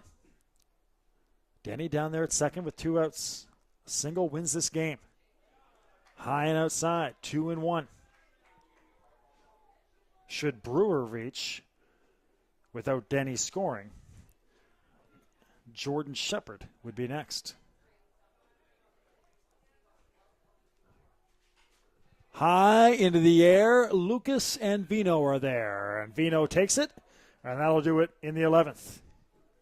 Sydney in their half, the 11th inning, had no runs on no hits. There were no Halifax errors and left no runners on base. The score after 11 complete innings of play, Halifax 5, Sydney 5. So no hits, 1 left on base. And we'll go to the 12th.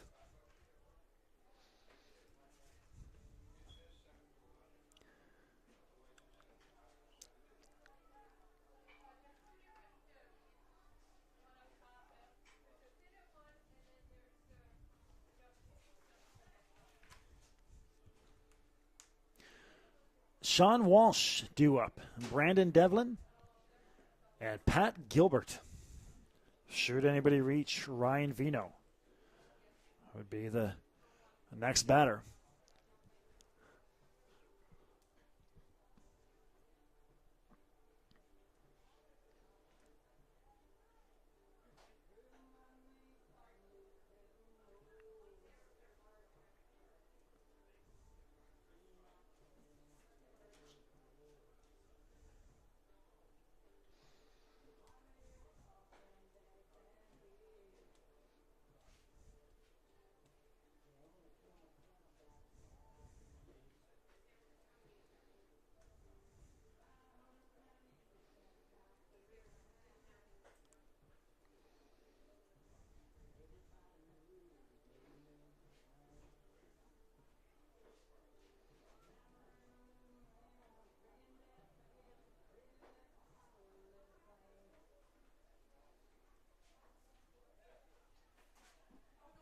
Leading off for Halifax, the center fielder, number 4, Brandon Devlin.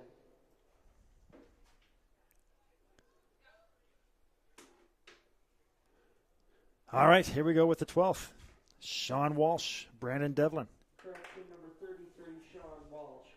And Pat Gilbert. Walsh. Been a rough night for Sean. 3 strikeouts. So I'm sure in terms of the night he's having at the plate, extra innings really isn't what he had in mind. Trying to avoid the 4 strikeout night. Takes a ball outside. Meanwhile, the storyline of Paul Doucette continues. Out there for his 12th inning of work.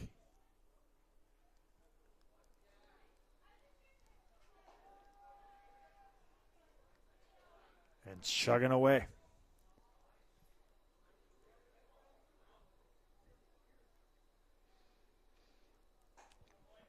High and outside.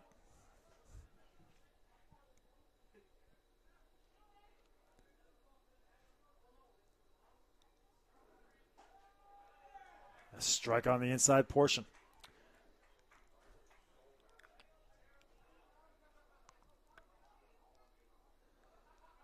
Oh, and he hits Sean Walsh there, so Walsh will get the free trip. Now batting number 4, Brandon Devlin. So Walsh hit by pitch, and the Canadians have a base runner. Now here's Brandon Devlin. Devlin singled and scored way back in the 3rd. He's grounded out a couple times and has a walk as well.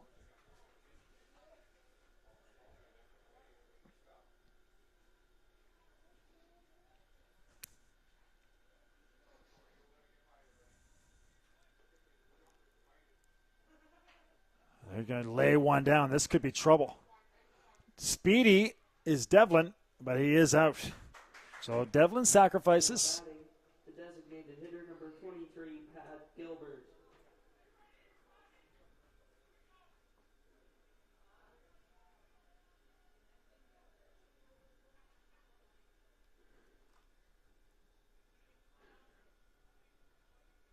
Sacrifice bunt for Devlin. Walsh at second.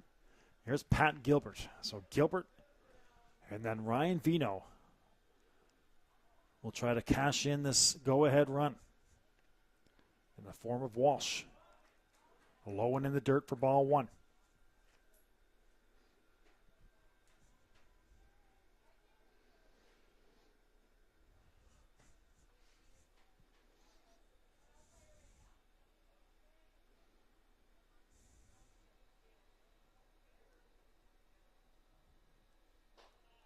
High and outside.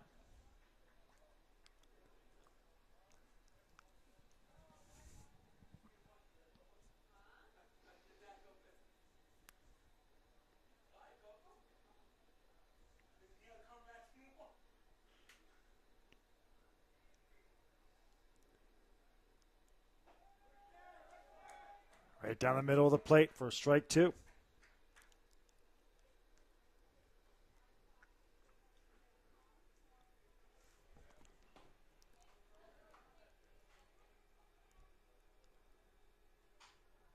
Down to second base, Lucas ranging to the second base side. Will throw out Gilbert, or check that, Farrell, or Forrest throwing out Gilbert. Now batting number 12, Ryan Vino. So 4-3 goes Gilbert.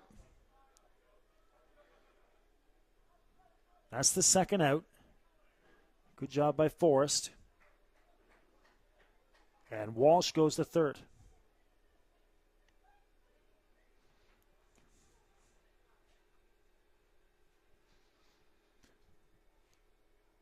So here's Ryan Vino. 2 singles tonight for Ryan. Scored on a hit by Pelham to shortstop. Farrow. And a nice scoop play there. That ball was a little bit low by Long. And we are off to the 13th inning. Or the bottom of the 12th, sorry. Here in Sydney.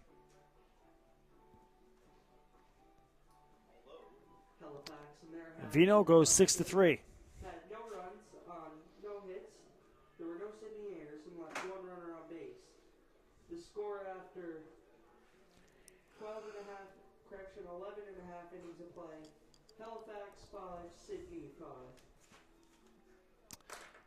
So 5-5. Let's go to the bottom of the 12th with the bottom of the order coming up for the Sooners. Jordan Shepard, Chris Farrow, and Jeff McKinnon.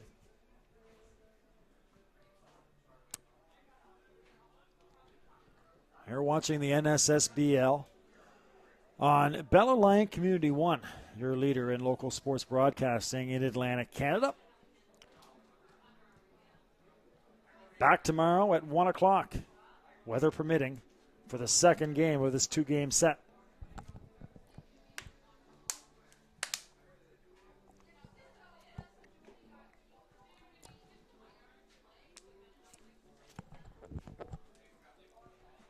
Drew Democus is our producer, and Isabel Germain is our camera girl, bundled up there on the first base side.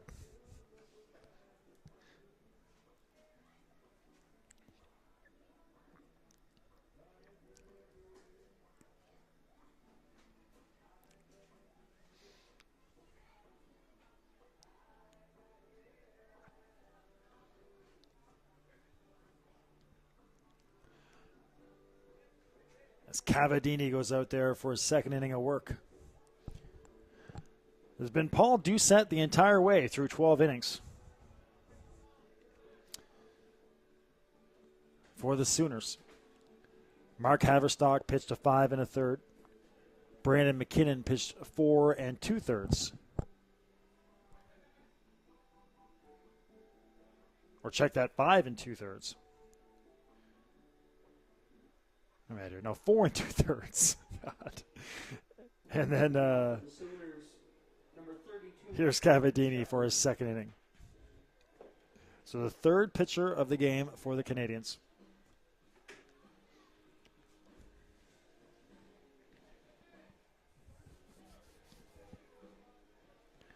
Jordan Shepherd, Chris Farrow, and Jeff McKinnon.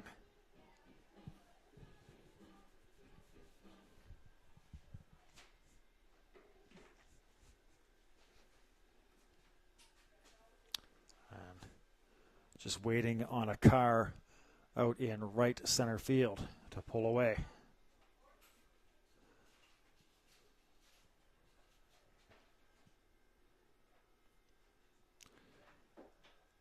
All right, here we go.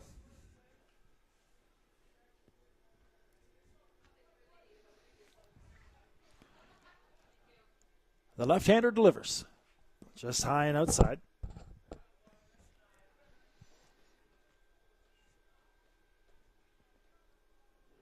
Count 1-0.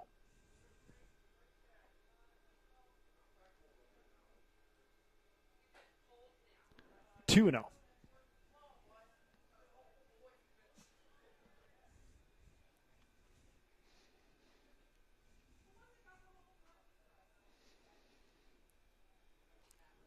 Trying to butt his way on board here is Shepherd, sorry. 2-1 coming up. Shepherd, the left fielder.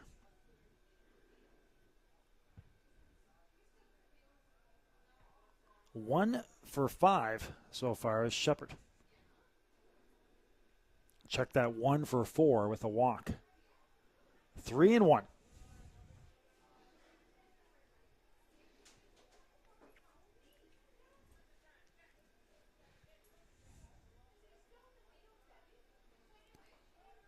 Strike 2, just on the outside.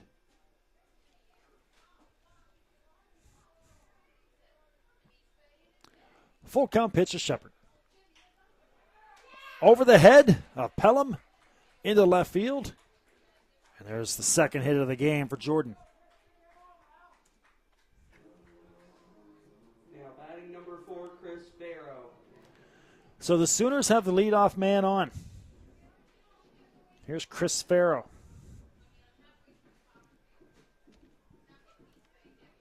Couple singles, couple scored runs for Chris. 2 strikeouts as well, and 2 stolen bases. So a night of deuces for Chris. Take a throw over there to first.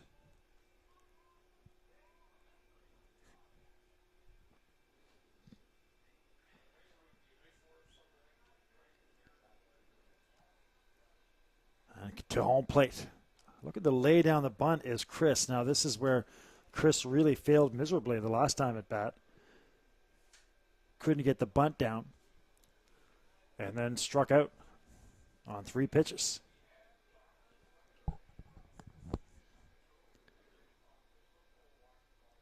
The 1-0. Punted high into the air and right to Sean Walsh.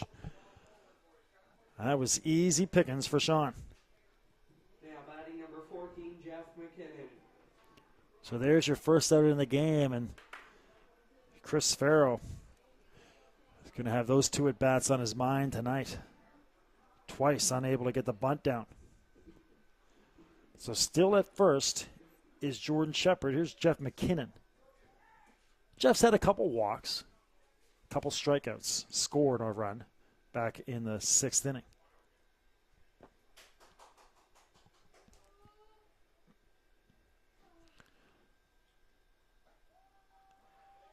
Pitch on the inside portion for strike 1. Well, thank you for being with us. If you're still with us, thank you for still being with us.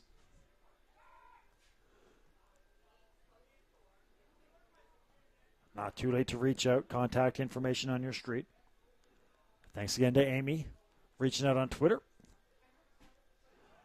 Forrest goes. And he'll slide in safely. Or Shepherd, sorry. So Shepherd a stolen base. So Shepherd in scoring position.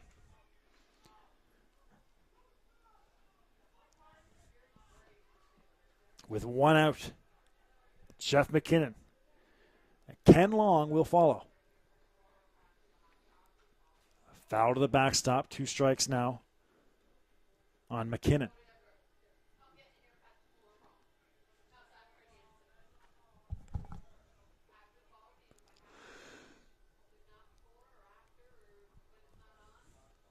So the Champs looking for their 3rd win of the year.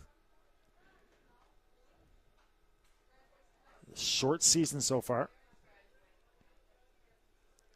And threatening in the bottom of the 12th.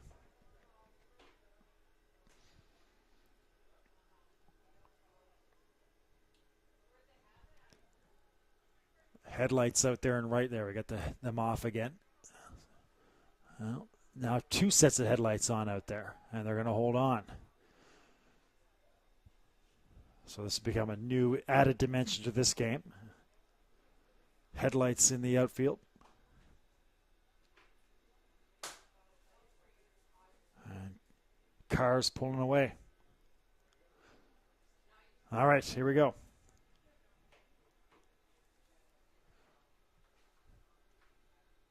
Strike 3. They get McKinnon.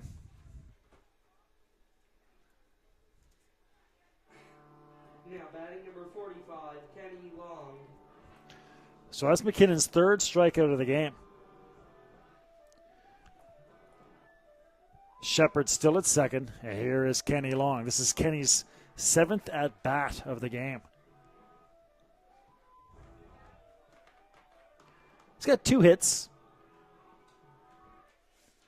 and a walk. So 2 for 6 with a walk is Ken Long.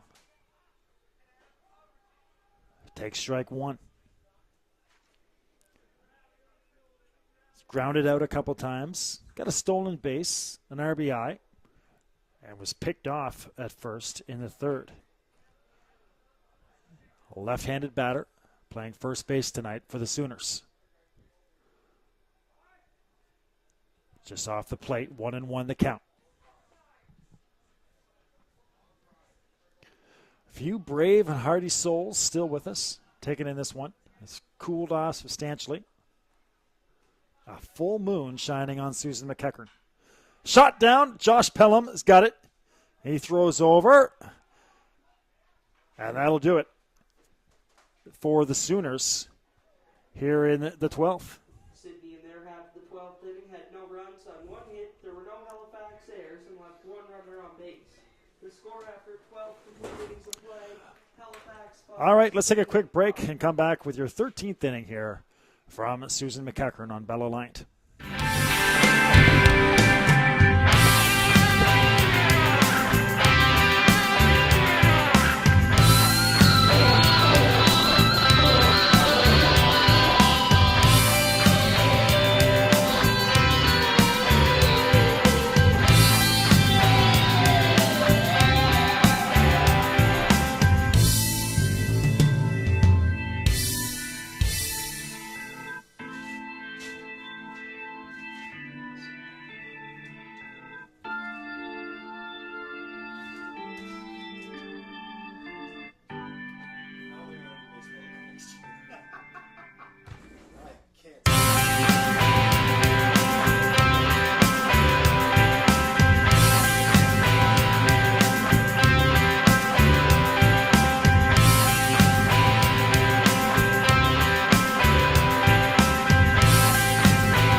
All right, let's go to the 13th on Friday the 13th.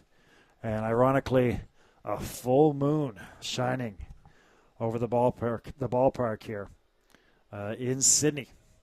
So eerie baseball now. Pitch high and outside, and the legend of Paul Doucette in this game continues to grow. Now out there for his 13th inning of work. Ball one.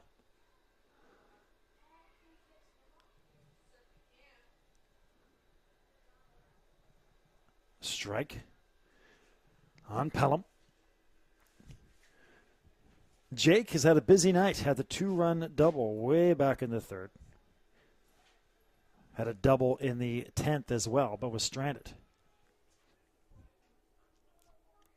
Ground out, pop out, walked and scored a run in the 8th.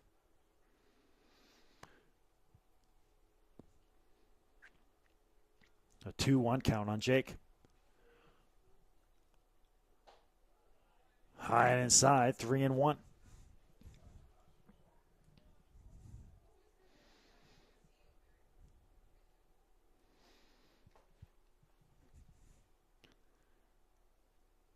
Off the plate, and Pelham's on board. Now batting number 11, Sean Peverill. So Pelham at first. And here's Peverill. Canadians have the lead runner on board.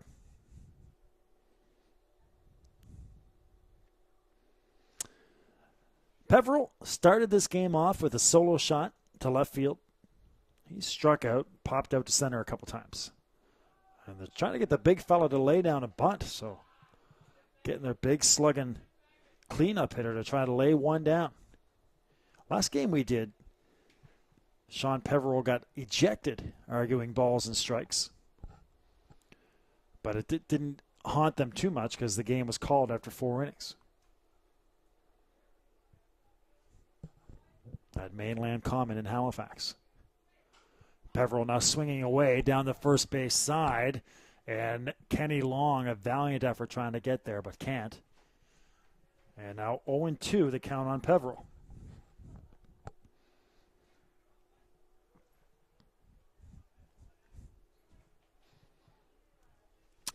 Well, if this one continues, I may have an interview story for East Coast Sports Show tomorrow. That's for sure. If they're back at the ball field. Paul Doucette. Especially if he picks up the win here. Pitching into the 13th inning. And still with gas. That's just off the outside of the plate.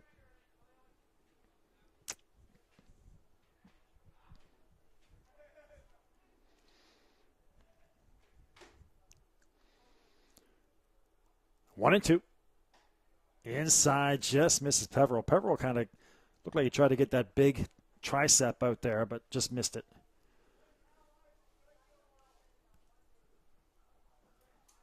Two and two.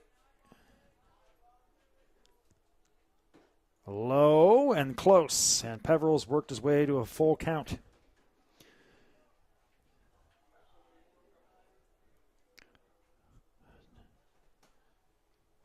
Let us know if you're still with us. Is there anybody out there? Contact information on the screen. We're in the 13th inning. And Peverill gets a walk. So it started out 0-2. Peverill has the second walk of the inning. Number 15, Adam Lucas.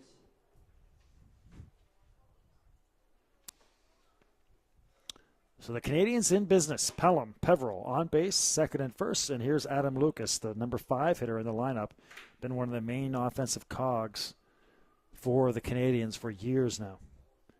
Had a solo shot back in the second part of that back-to-back with Peverill. And since then, kind of had a quiet night. Lined out to short, popped out to center, popped up to the pitcher. Trying a pickoff play, and that was a scary-looking delivery by Doucette. Reaching behind him to grab it was Farrow.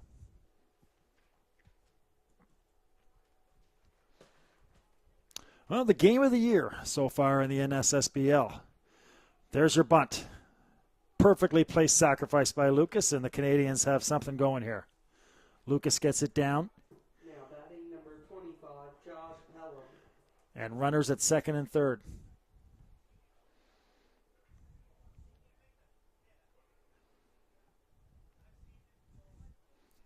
Peveril at second, Pelham at third, and here's Josh Pelham.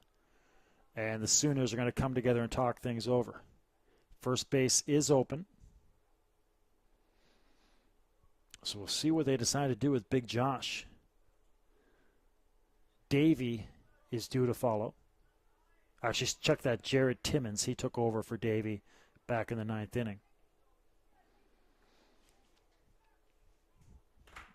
Walsh as well set to follow.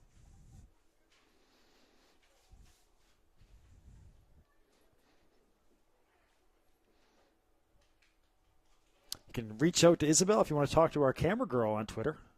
IZ Nash is Nash. If you want to ask Izzy how she's doing. Up there in the first base bleachers, working your camera. This is a pitch out to put Pelham on. That first pitch of the pitch out was dangerously close to the plate. Pelham, realistically, could have took a swing at that. And there's Pelham going down to first base. Now batting, Jared Timmins. So the bases are loaded, and here's Jared Timmins. It's been a tough night so far for Jared. 2 strikeouts, struck out a swinging. Number 10, Connor Sullivan. Okay, now they're going to replace Timmins with Sullivan. So scratch Timmins, put in Sullivan. Connor Sullivan, a left-handed bat coming up against Doucette.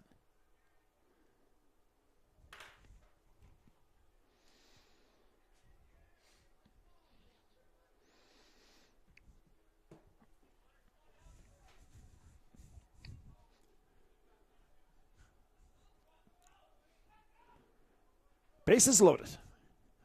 Canadians' first big threat of the extra session. Of course, the Sooners had theirs 2 innings ago with the bases loaded, but couldn't convert. Strike one. Here's your 0-1. In on the hands. Sullivan swings under it.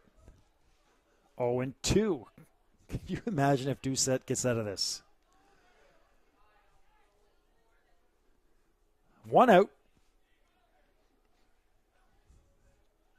Pelham, your lead runner at third base. He's the big one. Off the outside portion and high. Peveril at second. Lucas sacrificed. And now Josh Pelham at first. So the Pelham boys at the corners. Peveril at second. Connor Sullivan at the plate with a 1-2 count. High into the air and out of play down the third base line.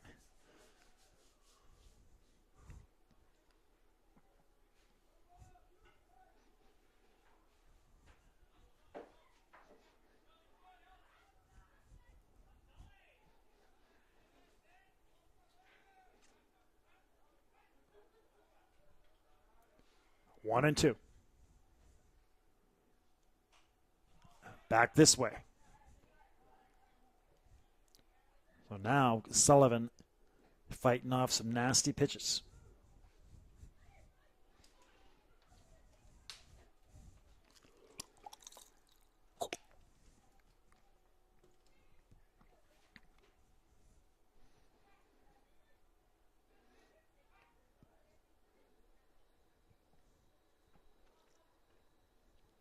Step back.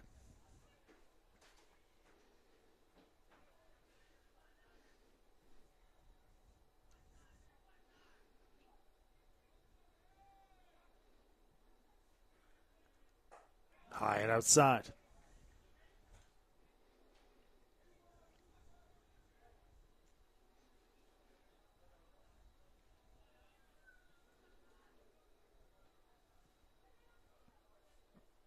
Two and two. And getting just enough with Sullivan. It goes off the tip of the mitt of Denny. Couldn't hold on to it. That would have been the second out.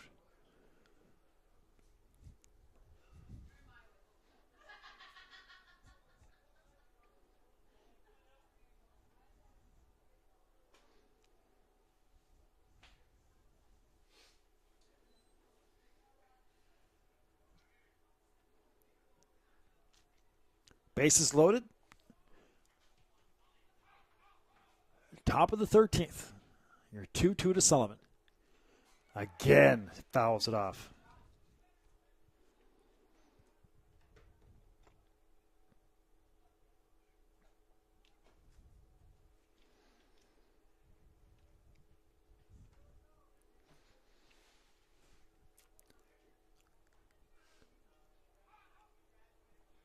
So now Sullivan really making Doucette work here in his 13th inning. Hit high and into the outfield. Under it. And here comes your throw. And scoring standing up is Pelham. So a sacrifice fly for Connor Sullivan. And the Canadians have the lead 6-5.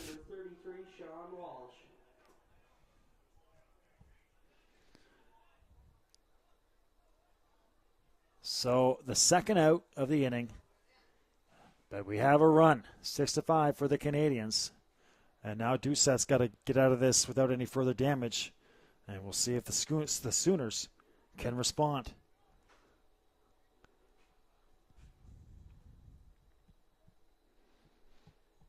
Here's Walsh, the catcher.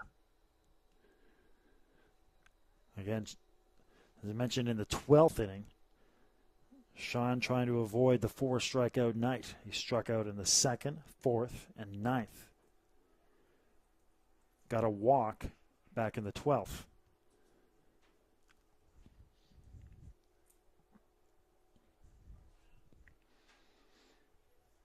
So runner's still at second and first. Sullivan, what a job. 0-2 to start against Sullivan, and then he worked his way back to an even count, fought off numerous tough pitches, and then got a pitch to drive and put it deep enough in the left field to score Pelham. 0-1. 0-2. Walsh. Actually, that's your strikeout of Walsh. Lost track there. So Walsh strikes out. That's his 4th strikeout of the game. But more importantly for the Canadians, they have a run. Had 1 run on no hits. There were no Sydney errors and left 2 runners on base. The score after 12 and a half innings of play: Halifax 6, Sydney 5. And again, the thing that's frustrating there, if you're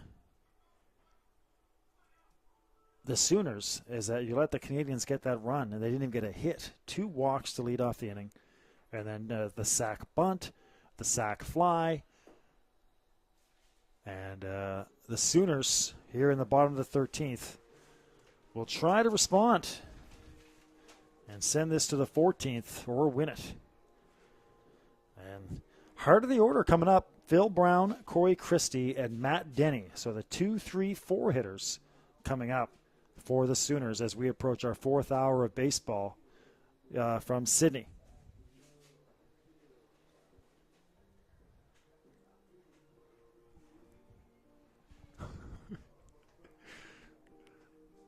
Chantel Pittman, great to have Chantel with us. Thank you very much. Still tuned in after 13 innings. So thank you very much to Chantel Pittman. Great to hear from you again. Chantel and Amy checking in on Twitter. Back in Halifax. Still with us, and the Canadians with the 1-run lead. Can the champs respond? The Sooners.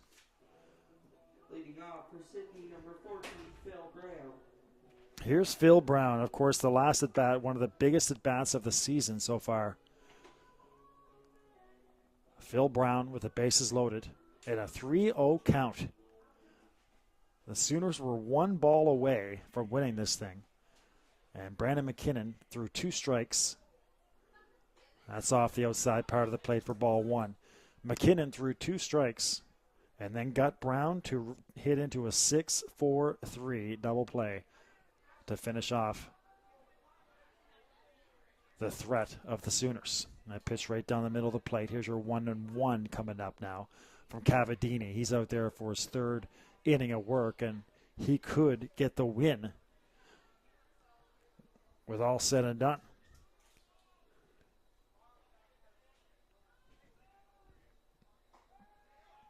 Strike two. Again, that's the pitch I mentioned of 3 or 4 innings ago. Has been a tricky one throughout the game. Right on that outside portion. Back up the middle. Lucas dives, throws, but it's late. It looked like it was going to get through. Lucas made an incredible diving play just to stop it. Got a throw off, but speedy Phil Brown beats it out. So the Sooners have a runner in the form of Phil Brown. Give him a single. And here's Corey Christie. Christie got a hit in his last at-bat.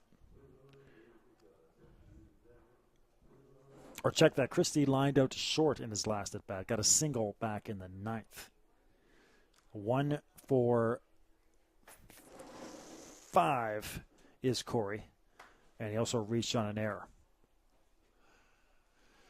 And we're going to have a pinch runner coming in here for the Sooners. I have a hard time seeing who that is. Any idea? No. Little fella that scooted across there. We couldn't see his number. Could be Duncan McDougall. Hard to tell. But the pinch runner here at first base. And trying to bunt is Christie. He's got it down. Stumbling is Cavadina. And Christie is safe. So Christie laying down the sacrifice. But Cavadini really stumbled off the pitcher's mound. And Christie's got himself a base hit. And now here come the Sooners in this wackiest of ball games. Cavadini's still out there. Paul Brown's at second base. Christie's at first base. And at bat is Matt Denny. Matt Denny led off the game for the Sooners. Got the scoring started for the Sooners with that solo shot way back 4 hours ago in the second inning. Had a walk in his last at bat. But I tell you what, the Sooners, the number of men they have left on base and the opportunities they've had that they couldn't cash in on. Here they are again with their number 4 hitter at the plate, the cleanup man. No outs, runners at second and first. All the stars aligned right now for the Sydney team.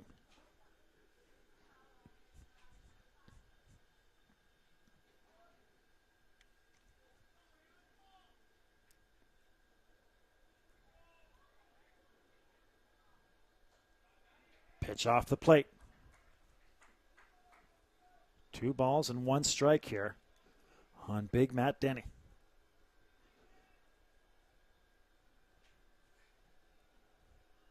Bottom of the 13th. No outs. Runners go. And they've got a straight steal. Taking the Canadians by surprise. Put Phil Brown, or put the pinch runner at third. And Corey Christie at second. So now the Sooners really in business. Runners again at third and second. First base is open. So now what approach do they take here? This is a 2-2 count on Matt Denny. They come to and fouled off the backstop.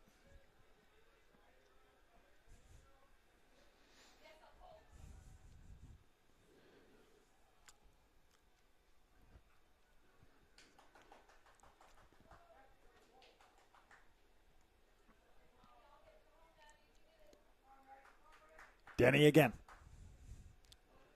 2-2.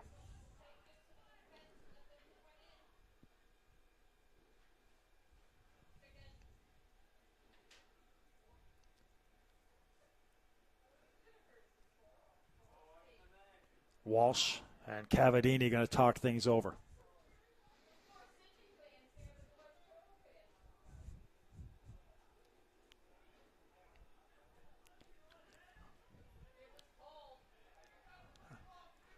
A beautiful moon shining over the park here right now on Friday the 13th. We're in the 13th. Pitch is low and ever so close. Cavadini wanted it very badly. Doesn't get it. We go to a full count.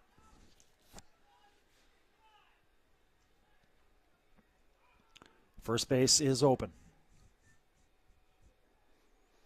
Cavadini going to take his time here.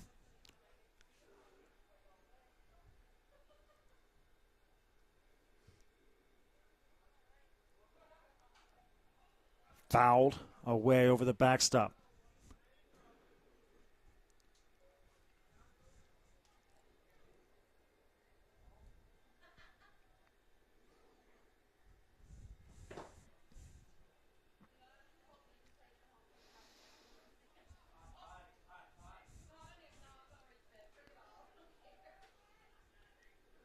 The full count pitch. Hit into the gap. On the chase. It's to the wall. The Sooners are going to win this ball game. Standing up scoring is Corey Christie. It was McDougall, the pinch runner, who will score first. And it's ball game from Susan MacEachern.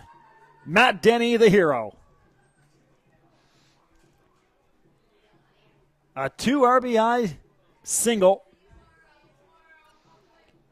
He'll finish with 3 RBIs for the game. Score Sydney 7, Halifax 6. The Sooners are back in action tomorrow when they will face the Halifax Pelham Canadians. Game time, 1 o'clock.